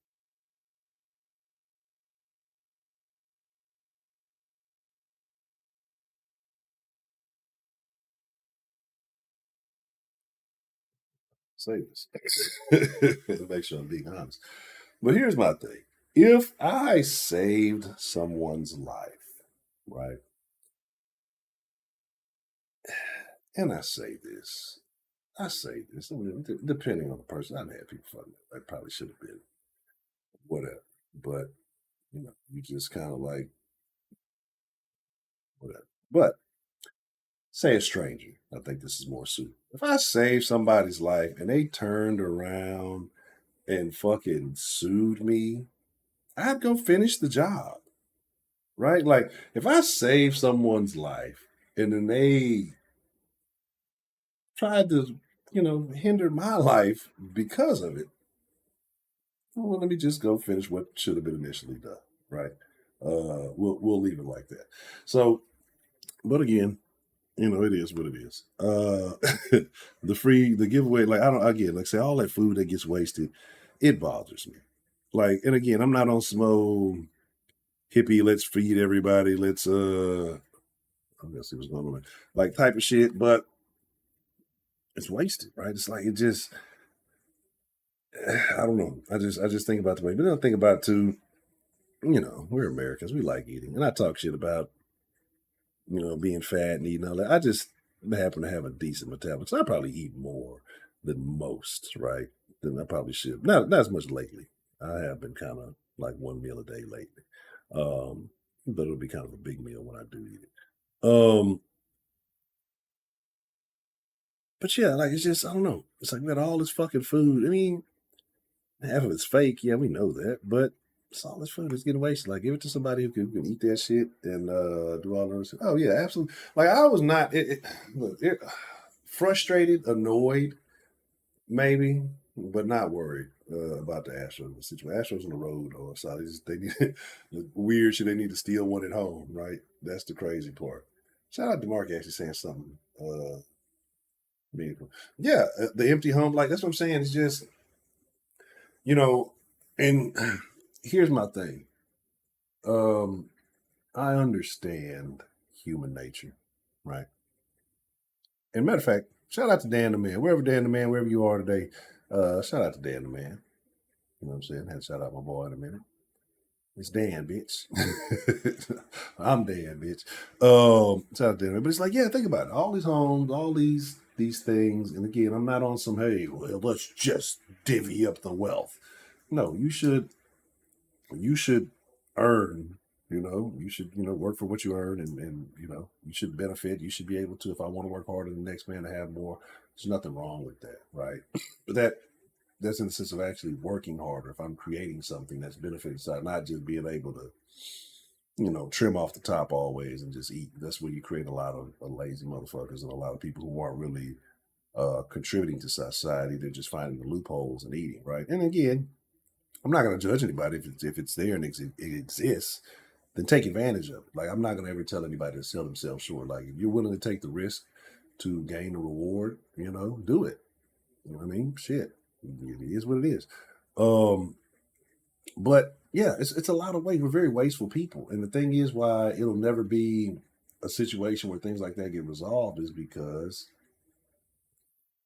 we we're fucked up people, right? And I say this probably, I won't say like against myself. If we're all fucked up in some sort of way, right? We're not perfect. We all make mistakes. We all have levels of greed or some kind of level of something. There's always something wrong. But yeah, I mean, it's so many people who would just be mad at the fact that hey, this person down bad. We're gonna put them in a home. We're gonna feed them, and whatever till they get back on their feet. I think there should be rules and stipulations. There should be, if you're taking like you can't just get it. But yeah, I mean, there's more than enough, right? That's what I was talking about earlier. Like the population, like we all live in like small concentrated areas of the United States. Like if you really took all the places where people live, most of the United States is unoccupied, right? Relatively unoccupied. We stay in big chunks in certain locations, right? But then you like look at the map and you can see areas where I wouldn't even call it uninhabitable, just nobody lives there. And so why don't people fucking spread out? Why don't people spread out? Are we afraid? Like there's still more pioneering to do. There's still more adventuring to do, but we just want to live on top of each other. This is what I'm talking about cities. We just want to live on top and copy what everybody is. Nobody wants to fucking be original. Nobody wants to think for themselves. Nobody wants to go carve out something new. They just want to see everybody else do it. And once it's okay to do it, they'll do it. Or they want to take credit for it because somebody of the same gender or race did it. See, look at us. Look at us. We're doing it. We're doing it big. Like, I don't know. Like I'm not a person that's like I don't really care too much about accolades and acknowledgement and shit like that. Like my greatest acknowledgement is going to come from self and accomplishing things that are personally valuable to me. And if other people appreciate it, cool. And it's not even dismissing that, but it's just like with me, certain stuff don't register, right? Like I've had a lot of good things you could say happen. I've had a lot of life. Like, it's a lot of stuff I've done in life that people say, "Oh man, that must be amazing. That must be great." And it just like I don't know. Maybe I don't put a lot of value into praise. You know what I mean? Like, yeah, it can feel good and all that, but I always think it's cheap, right? I always think somebody has an agenda when they praise too much. Like this is how I feel because you deal with people when they want something, they start being nice and doing all that other bullshit. They get what they want from they go back to doing whatever. But to when people, somebody's overly nice, or like I always like watch for the hook. You know what I'm saying? Like that's kind of how I think about things. It's a weird way to be, but I think it's a safeguard, right? Because you have some people you can lace them up to them all over. Whoa, you're so amazing, beautiful. This, and this. They'd be lying to you, but because nobody's ever told them that, they relish in it. It feels good, right? Like we get that, it does. But you can't allow yourself to be played, right? You cannot allow yourself to be played. So it is what it is. But What y'all talking about? Say it gets dark out there. Man, look, yeah, man, look, that's one of the things I love when I do get a chance to get out to like East Texas, something like that, when you're kind of away from the what they call the chemical coast. And it doesn't smell like refinery. I mean, the air is fresh, like pine country. When you get to like that area of Texas, and I mean, the air is just so fucking fresh. Like I said, the stars you can see. It's like none of that artificial cloud fucking pollution. You know what I mean? It's actually you can actually see, you can breathe. Like I'm always on this path that I don't know where it leads. Right? Like, I always feel like there's more out there. I always feel like there's more to do. There's always more to achieve, and there is. You know, it's just about how willing are you to do it. And sometimes you can be doing it just spinning your wheels. Sometimes you can be doing it with a purpose. But I just look at life and really we've overcomplicated everything, right? Like even all the stuff we do now, like even this is cool. This is beautiful. I love the internet. Without this, I would have never met any of you, right? And so I'm thankful for that. But most of us are using these platforms for the wrong reasons. You know, we're just getting fed a bunch of stuff. Like that's why I harp on a lot of shit so much. Like I know a lot of times I talk to you, oh, I'm just a mean person. But if you know me in reality, like people who know me, I'm a very nice, I'm a very polite person, right? Nice, not so much. Like if I fuck with you, I'm not gonna just be rude or nothing. I would be very cordial, but I would say more polite than nice. But if you know, it is what it is. So I say a lot of stuff, and a lot of shit I sit here and I talk about, and I still be the same motherfucker that try to help out the same motherfuckers I talk down about, like, right? And I get it, I understand life. Not everybody has the same starting point, right? But you live in America, so you are ahead of most of the world. Um, and so I take these things into account. But I do feel the way I feel on a larger basis, I guess, on the grand scheme of things. I feel the way I feel. But when I deal with individuals who are in these situations or who may be, I'm not judging. I don't judge anybody. I talk a lot of shit, but I really don't judge people. Like I understand it's just life. Everybody can be judged for something. It's always somebody who can look at you and say, well, they fucked up this way or that way, or they should have did this, they should have did that, right? There's always somebody judging. Anyway, I say all this stuff to say that, I really truly feel that we don't live life right. We've overcomplicated stuff, and it's all simple. All the answers were in the simple stuff. Living off the land, raising, teaching your own kids, all this stuff. But people are such followers, right? People are such followers that they've gotten away from all of that to do the cool stuff, right? To do stuff that's cool but not beneficial. I like it screenshot.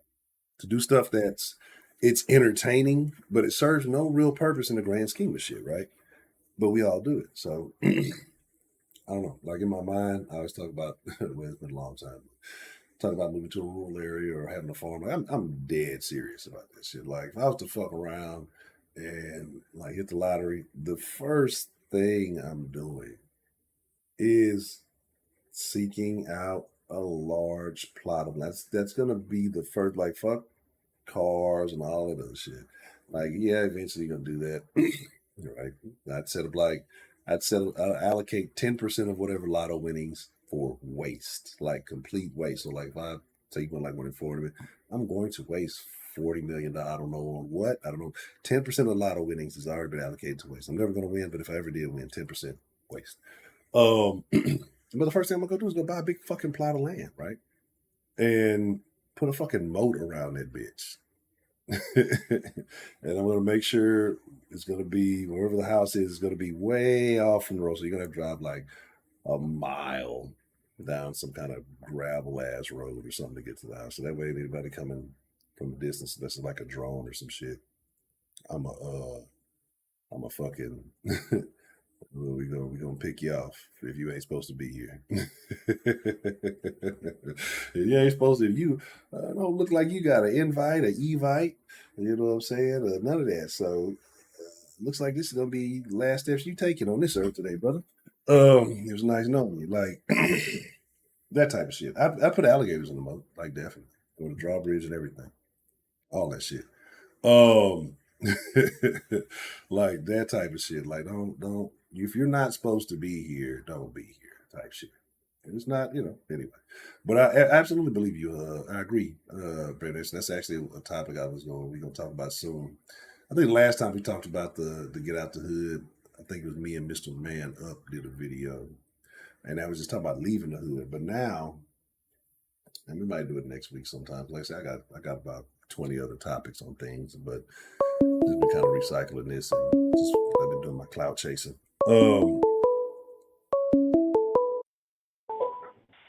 What's the motherfucking deal? Who do we have calling into the den this evening?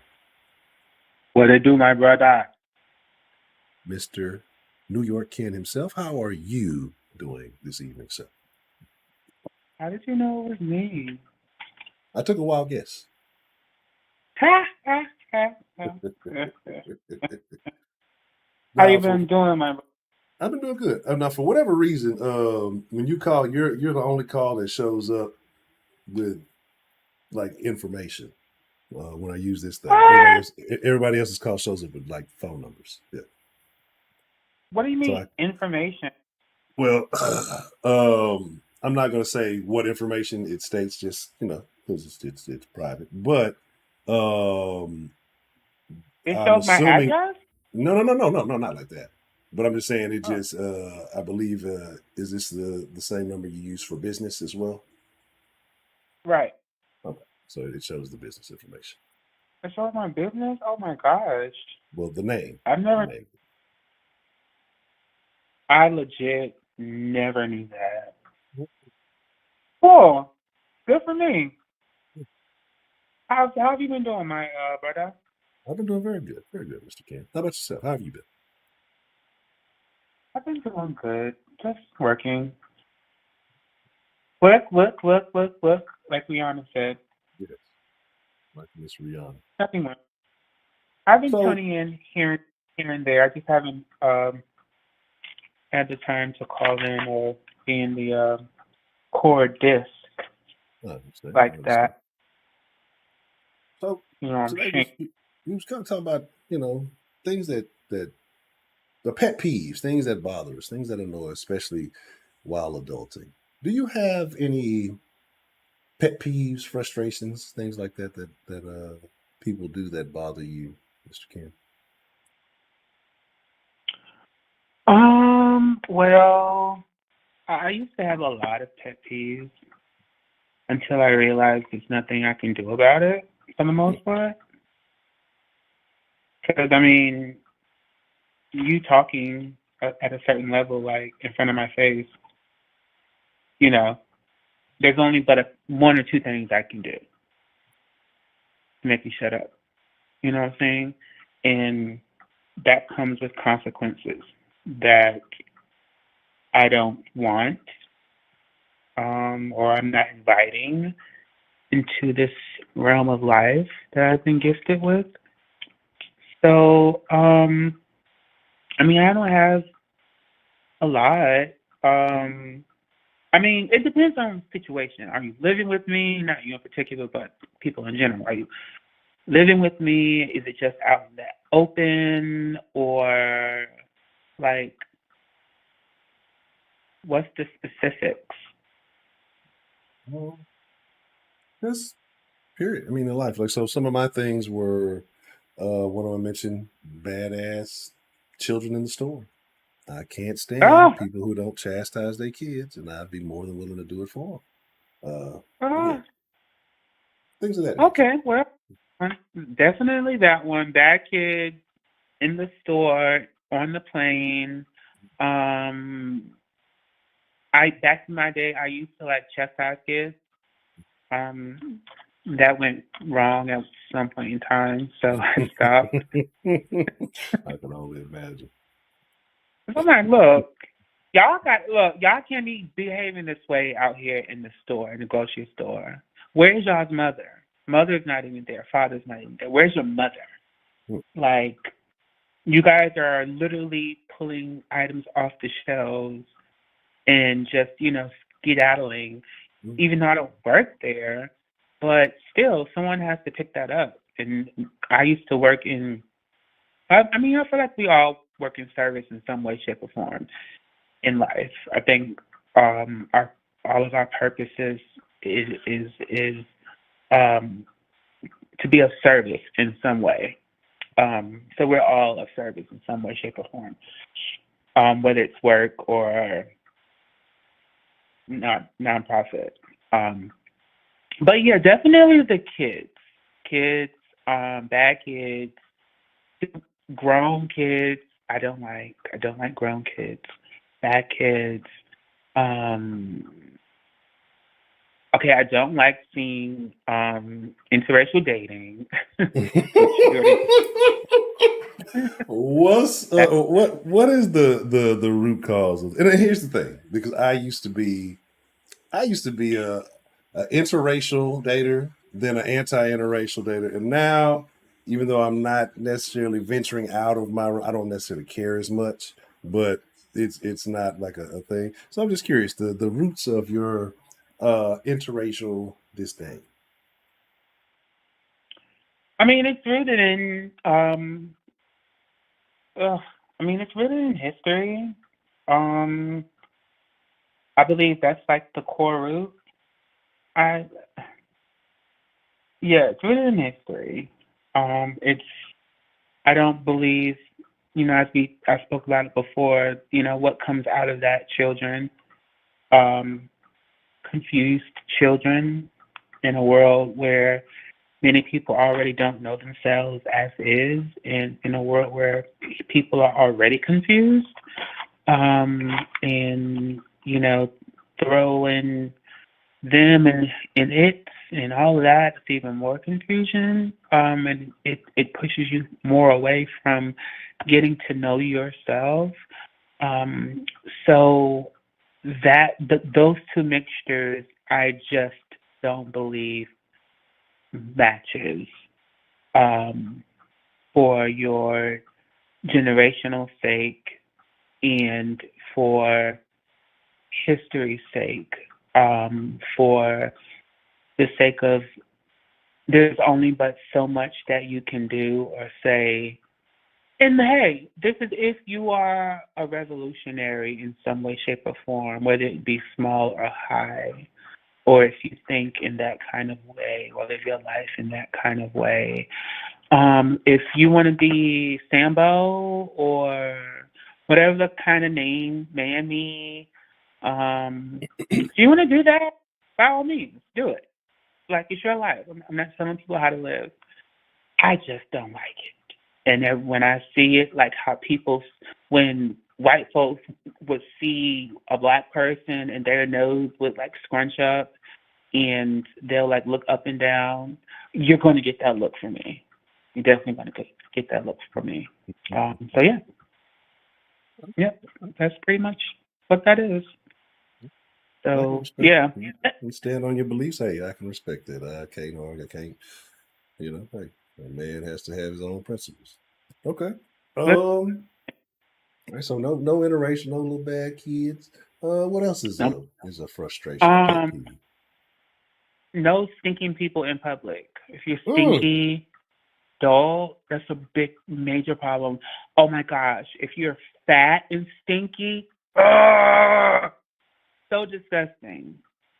So disgusting. Does that being large and stinky, does that add to the fat stigma? Does that like make it worse for everybody? It definitely makes it worse for everybody because, bro, I've been in the company, like not like actual company, but close by, whether we're in the store, wherever, where there's been some fat, stinky people beside me in line, whatever. And as a fat person, you have to wash double that of a skinny person. I mean, it's a must. You must do that. You must take a shower or even soak yourself and then shower after that at least twice a day. because the fat the fat brings moisture. It brings moisture in your hot spots, and there's no air hitting it. So it's literally soaking itself in moisture and bacteria, actually. Therefore, you get these smells, and I don't know why fat people think that they could, live like skinny people. Like, some skinny people could get away with, like, not saying me, but some smell wise, some skinny people could get away with not showering in 2 days, depending on what kind of activity they do or what have you. Some maybe even 3. A fat person can't do that. A fat person just can't do that. I mean, I don't recommend people going 2 or 3 or 4 days without showering. I'm just using that as an example. Fat people just cannot do things that skinny people do, and fat people need to understand that. And you're talking to a former fat person.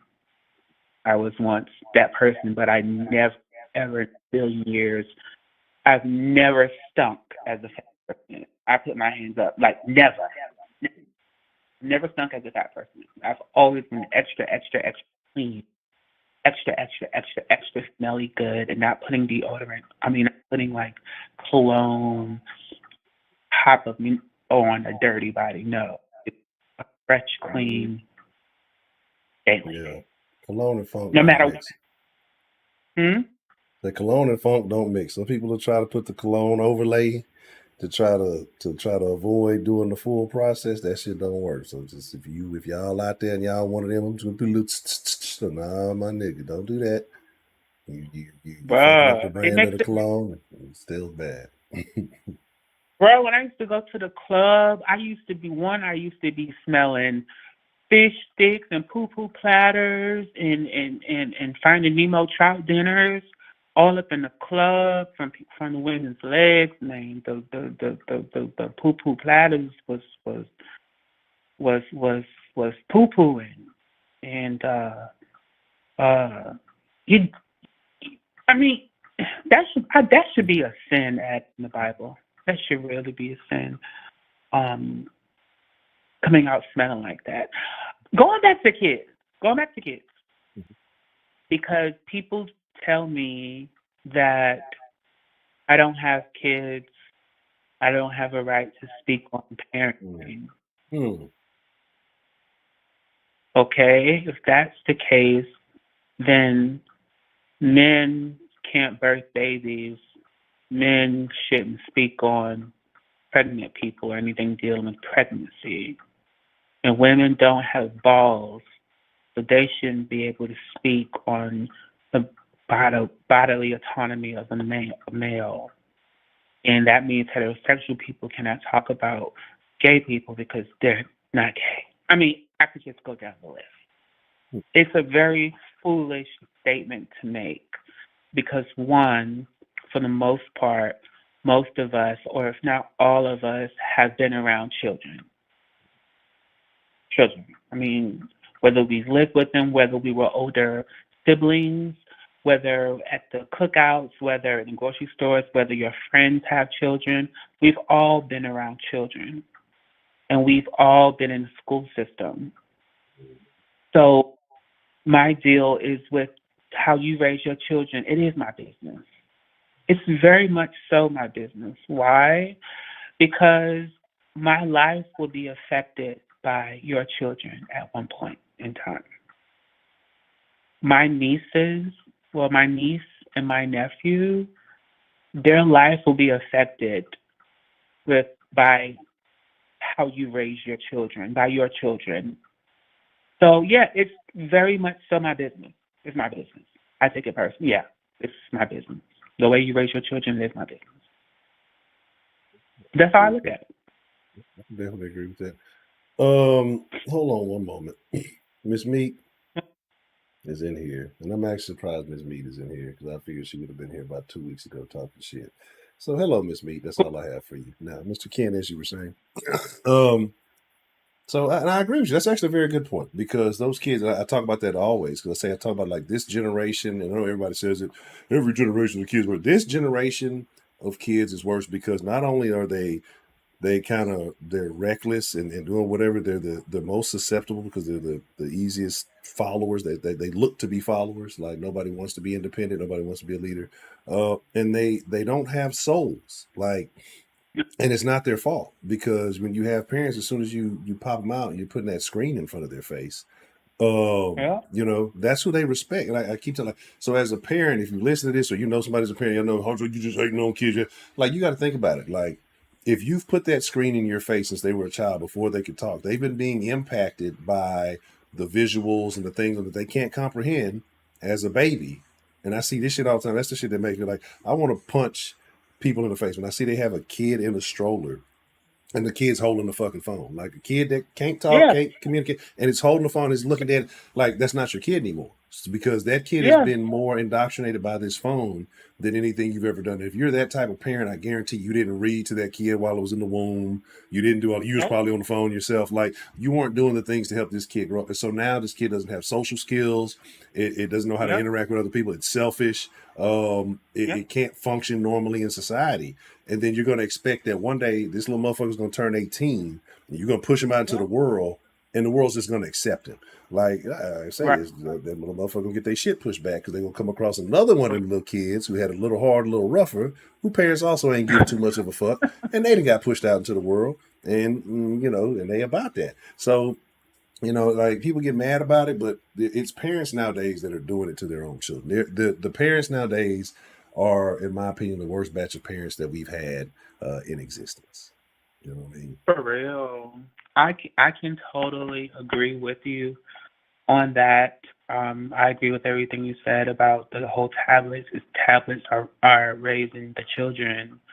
The tablets are getting more time with the children than the parents. That is crazy, if you think about it, because they're going to be gone during daycare while the parent is working. So that's what, 7-8 hours for regular people gone. Then they come home, then they do it, run their errands, then they go pick up the child from daycare like around 5, 6. Get home. I mean, if they have to be at work in the morning the next day, I mean, then they have to cook and clean and get the child ready for whatever tomorrow. There's no quality time there. I give you an hour. I'll give you that.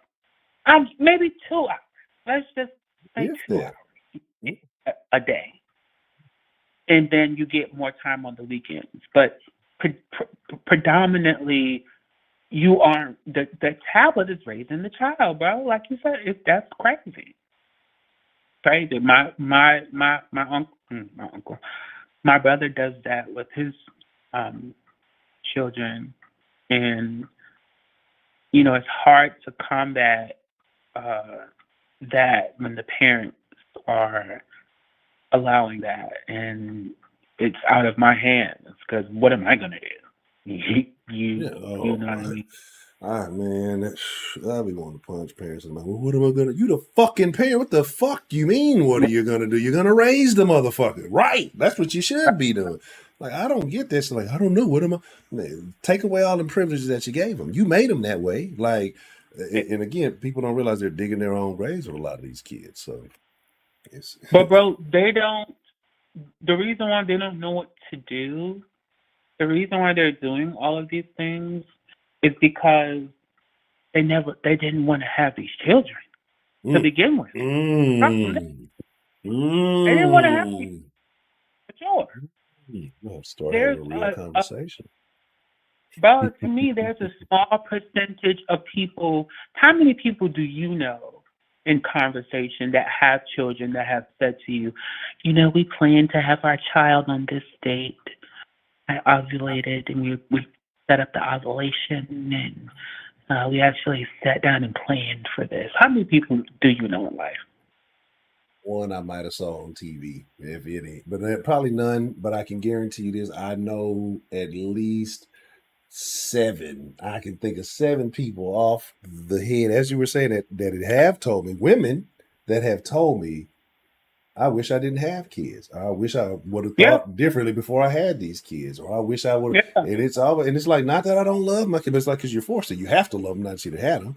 But yeah, yeah. they're openly saying in the open conversation is just saying, "Hey, look, I really wish I did. I really wish, I had did something different." Right. And I think it's Yeah. different if you depend on your relationship situations too. I know especially being a single mom is going to be difficult. There's going to be an additional burden and all that going on. And so that can play into it. But still, I can see names and faces right now in Yeah, my mind that have said, I don't, I wish that I would have, if I could have had my way, I wouldn't have had them. I wouldn't have had this. I wouldn't have done that. Or, I was like, well, that's very because it unfortunate. interrupted their lives. It interrupted their whole life, and many of them don't bounce back from the potential that they could have had. Usually in their late teens, early 20s. Usually, they have potential to actually be somebody. But when that child comes and they're not disciplined and they don't move in a certain way that they will achieve goals in life, they aren't going but so far. So far. Even when I got a cousin, this nigga got 8 kids. I want to say 9. I want to say 9. One of them, his first child is in jail for life for murder. Yeah, murder. And this is, like I said, my family, my grandmother is one of 12 children, and all of them middle class people. We're not talking about like the ghetto people, the poverty people. No, you're talking about people with a little bit of money.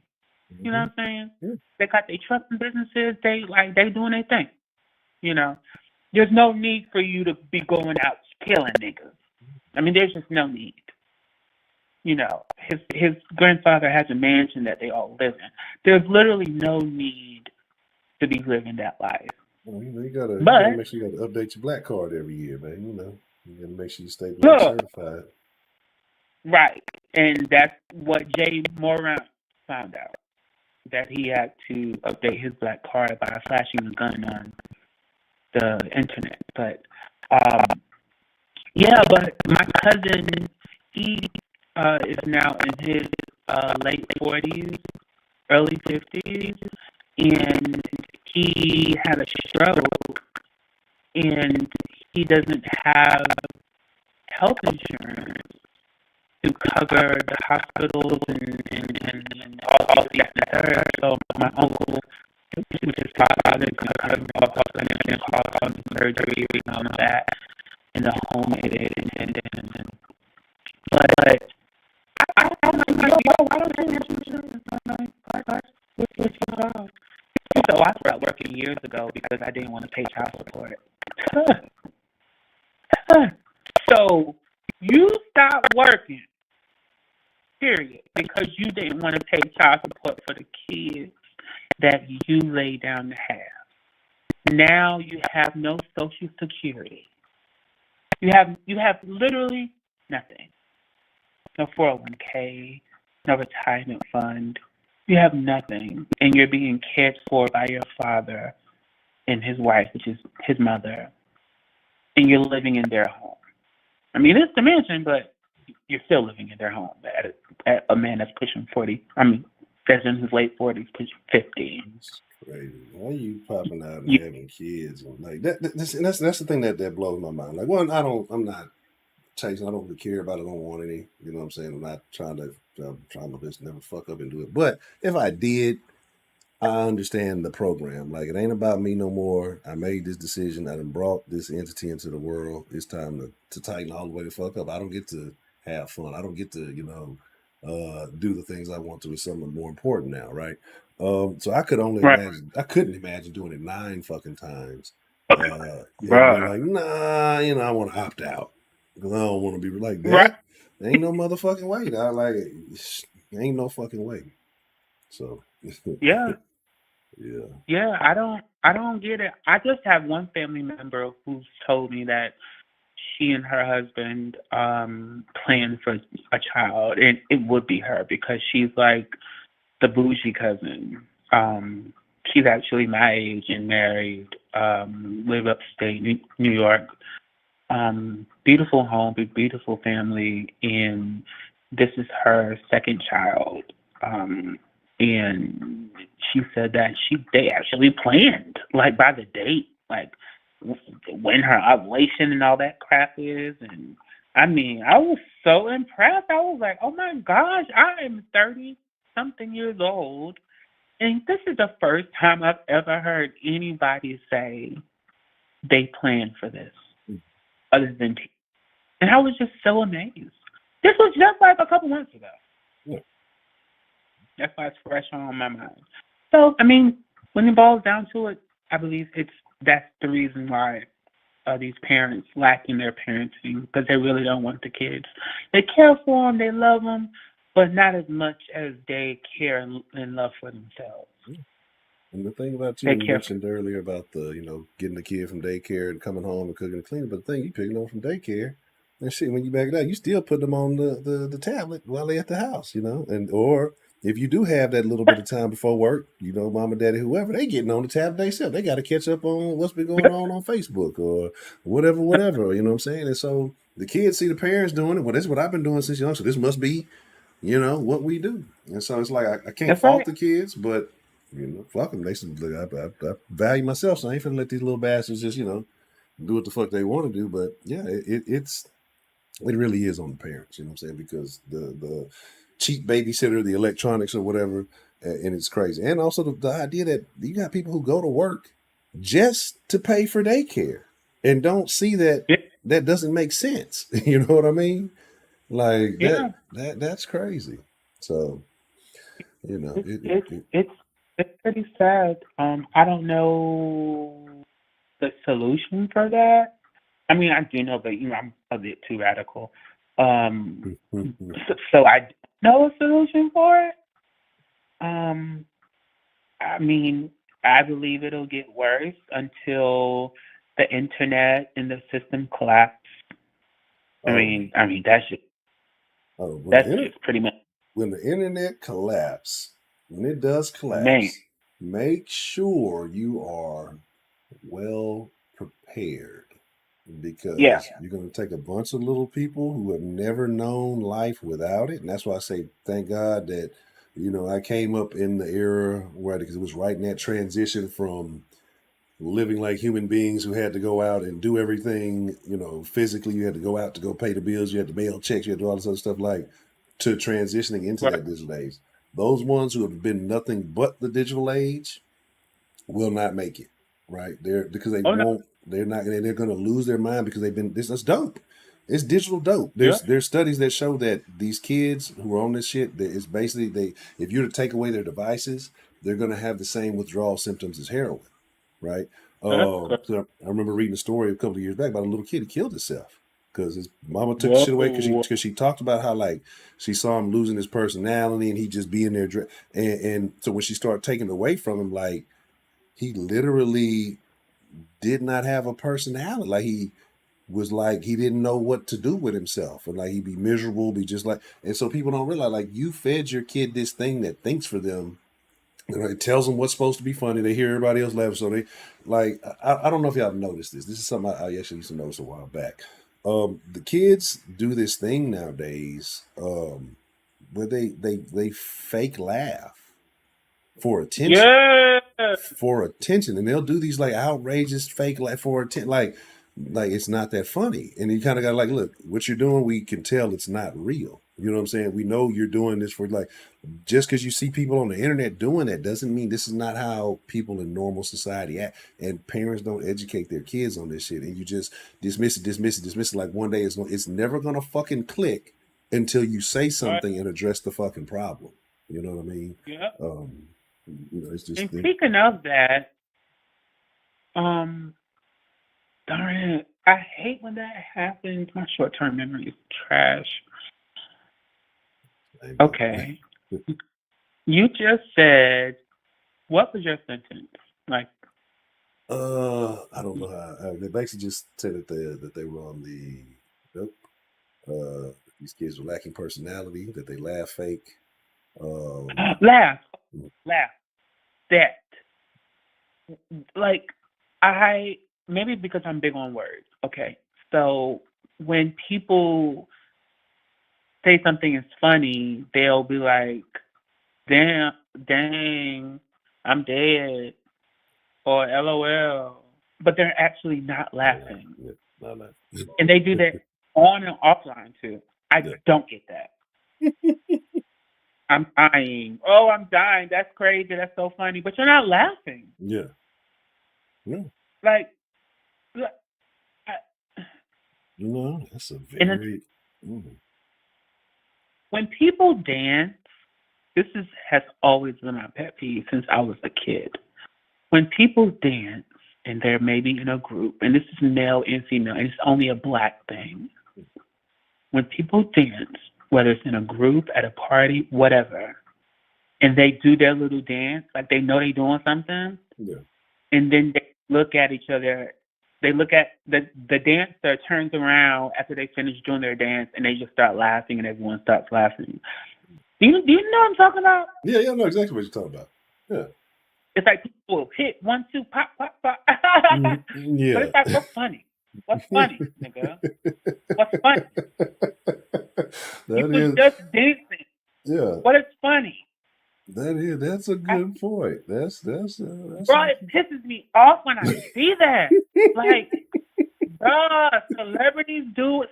Black celebrities do it. Regular people, black people do it. It's a black thing. I've never seen anybody do that. Like, what's funny?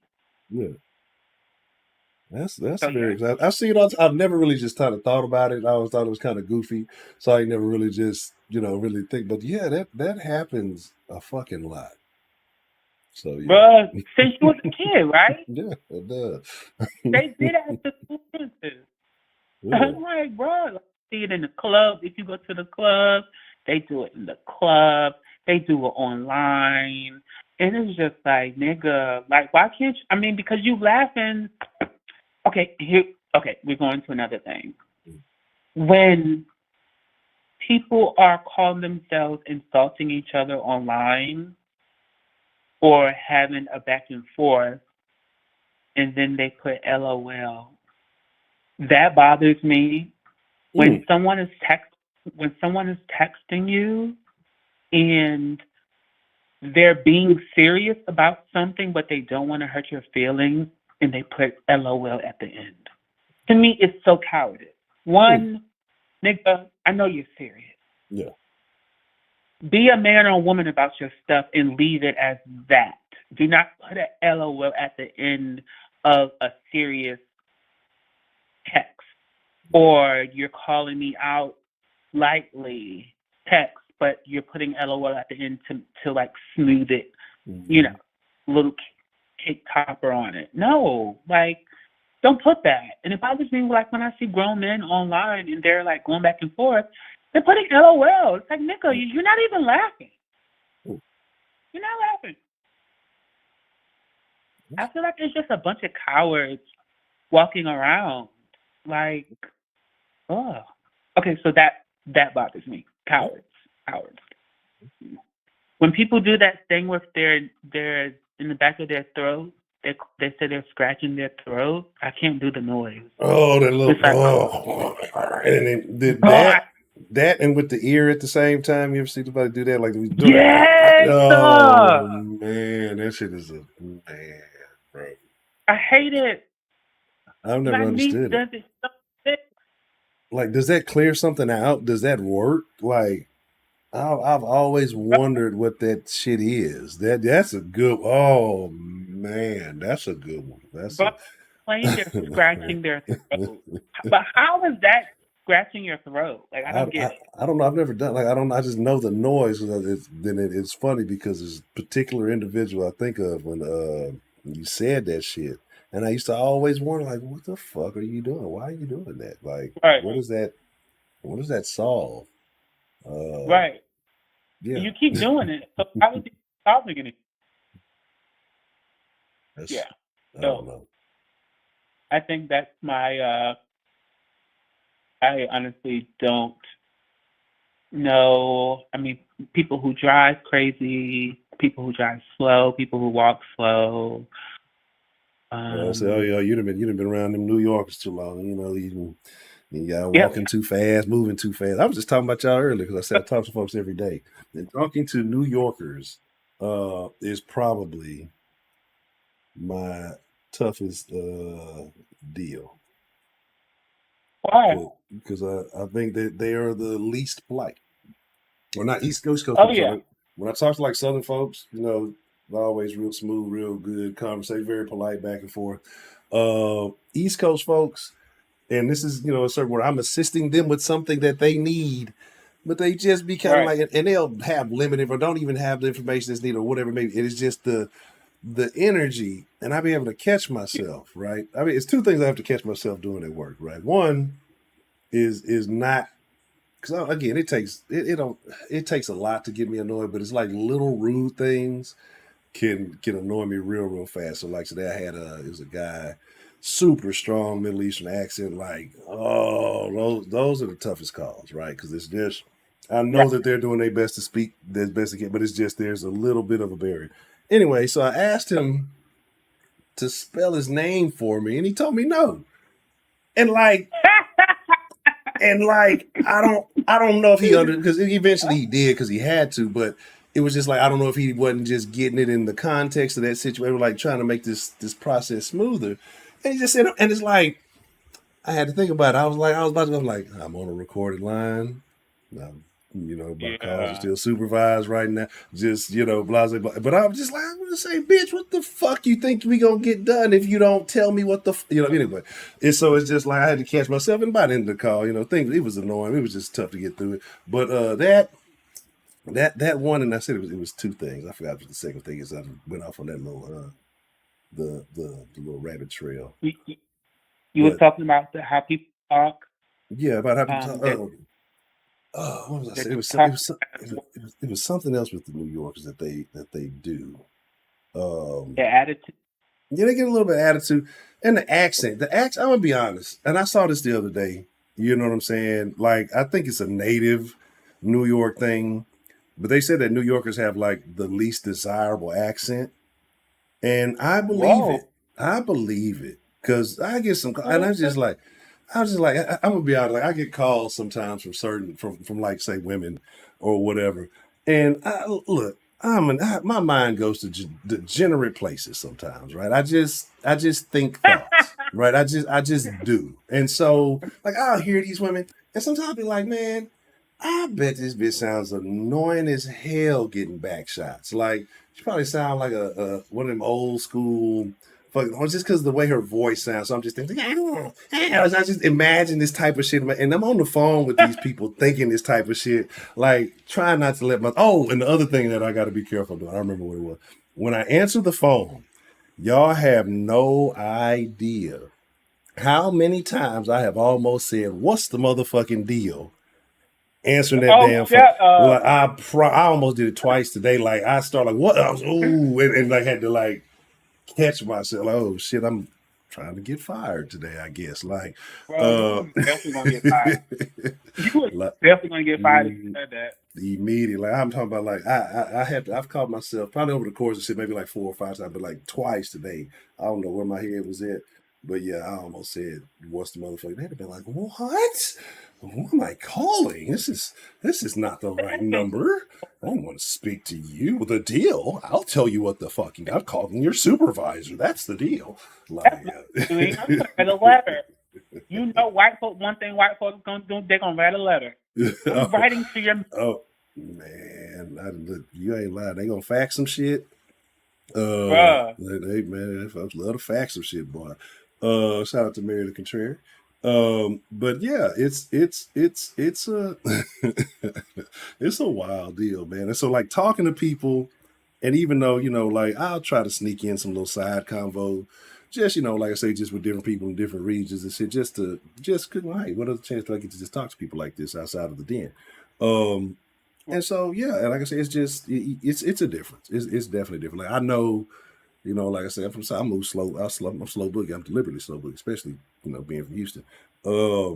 Yeah. So like I can tell in the comment, I can tell when people start getting a little annoyed because I'm gonna talk at a casual pace. I'm not in a rush, and the more time I waste, the faster my day goes by. So you know, I'm not really tripping. I know, you know, it is what it is. But when I catch them like that, I'll try to pick up. I'll try to talk a little faster or whatever like that. No, But I no, had no profanity with the I moms. talk I'm sorry.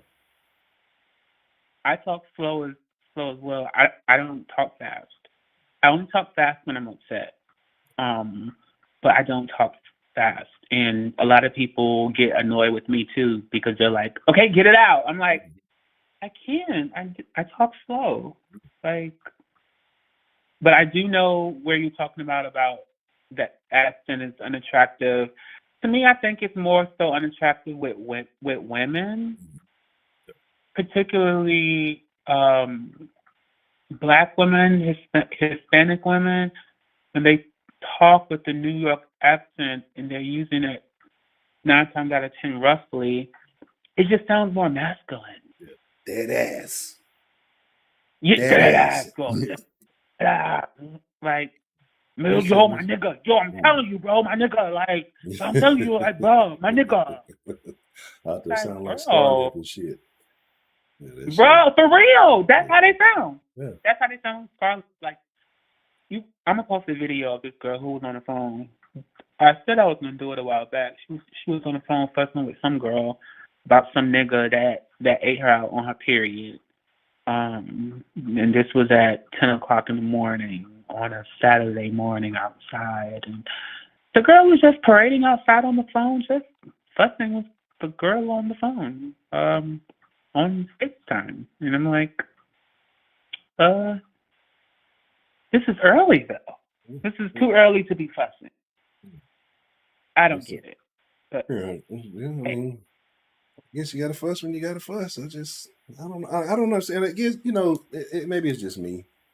And when I was younger, I had a hard time realizing the issues that I brought into my own life. But you would think as you know, people become adults, they start to correlate that, hey, my habits are the reason why I continue to have these same problems, or the things that I'm doing keep having these same problems. Like, I don't understand people who are always in drama that don't yeah, realize they're the source of the drama.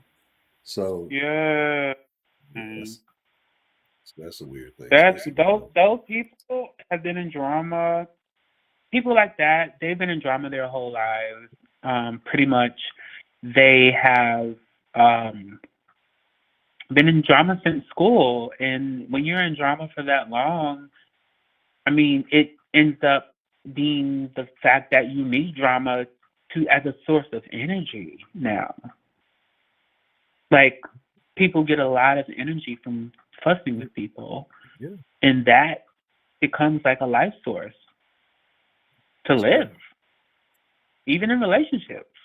Like, they Crazy gotta, life source to have. you know, like, nigga, this don't require all of that. Life really is not that difficult, and relationships really aren't that difficult. But people make it that way, and it usually comes from, you know, their own insecurities, the spots in life that they haven't worked on and fixed from childhood. And to me, like, I don't know. It's I don't know.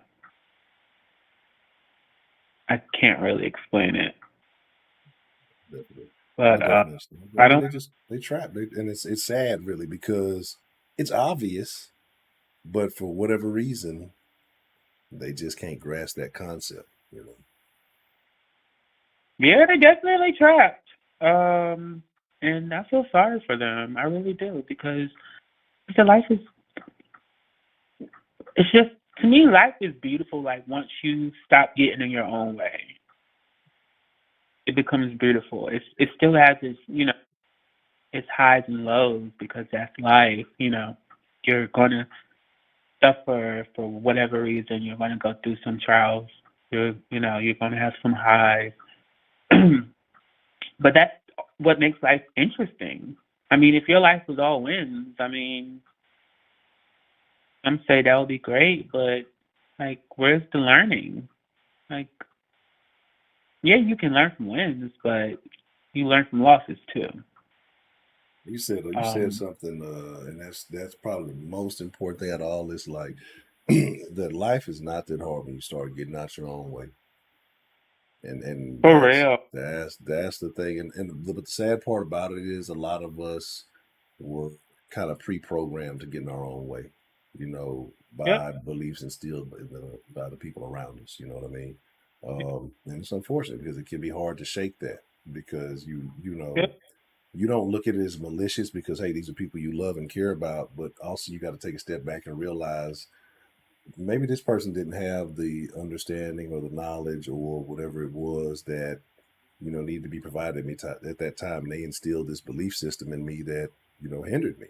I talk about Yep. having to audit your belief systems all the time, man, and you got to really think about like why do I believe this? Do I really still believe this, or is this something I just been going with because I learned this when I was 5 and they told me it was right, but yeah, it's a weird deal. We got to get out our own ways.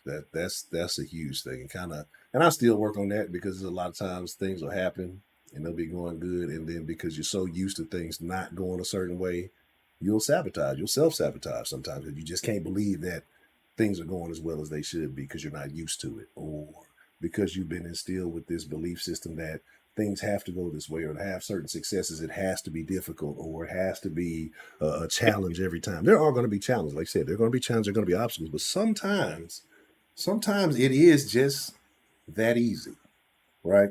For real. And then sometimes we'll be like, no, it can't be that easy, and we have to find some kind of challenge or something. We have to add a layer of difficulty Yep. to it unnecessarily because we can't believe that happened like that easy. I've been doing it the hard way all the time, and I just did like this, and so yeah, absolutely.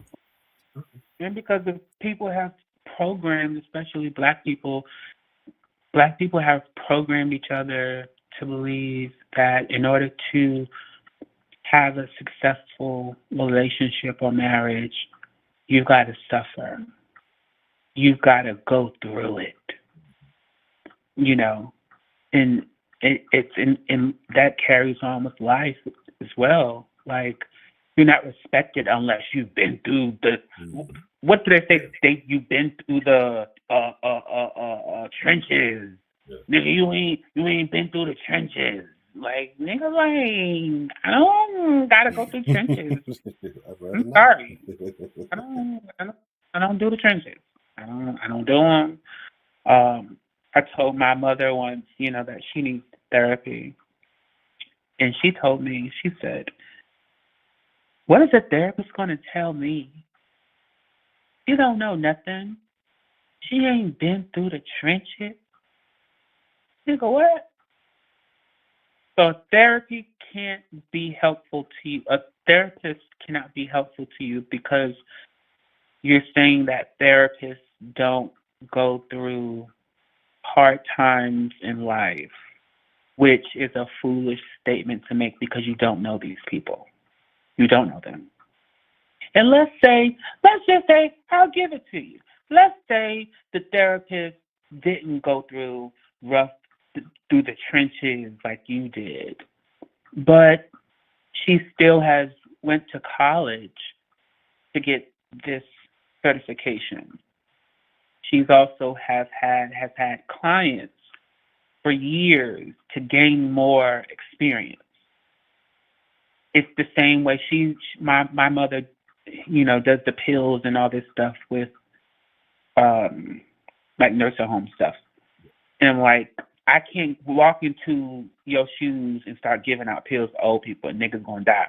Cause I that ain't my craft. That ain't my area in life. That's not my career. You've done that. You went to school for this. This is your experience. So you can't say that a therapist cannot therapize you because she hasn't been through the trenches. It's so foolish. It's very foolish. Yeah, It makes no sense. Yeah, a lot of times people don't realize you need somebody from a different perspective to assist. You might not like somebody might be through chin gonna give you the same outlook that you've had. You know what I mean? So to me, I think there's value in seeing or somebody seeing something from, a different perspective. So I find that Right. very important. So I But just now, realized, Mr. Kidd, I hate to cut you short here, but because of the time, and no, it's a no, no. serious, especially I have to cut us a little short. 'Cause I have a little thing I have to do before midnight. Okay, But do as your thing. it is always good chopping it up with you, Mr. Kim. It's always good hearing from, and I always enjoy our conversations. They are always enlightening in one form or another. Same here, bro. Miss talking to you. Miss talking to everybody. Give shout out to Miss. Darn, I was about to say Miss Bell. My gosh. Well, shout out to Miss Bell. Look, y'all gonna make amends. K Grace. Shout out to Miss K Grace and Michelle. You know what I'm saying? Like, shout out to them. D the Gamma. You know what I mean? That's it. Yeah. Is Broderick in the thing? He might be, but nobody wants to talk his awesome. Shout out to my bro Broderick. Shout out to Professor Trillard X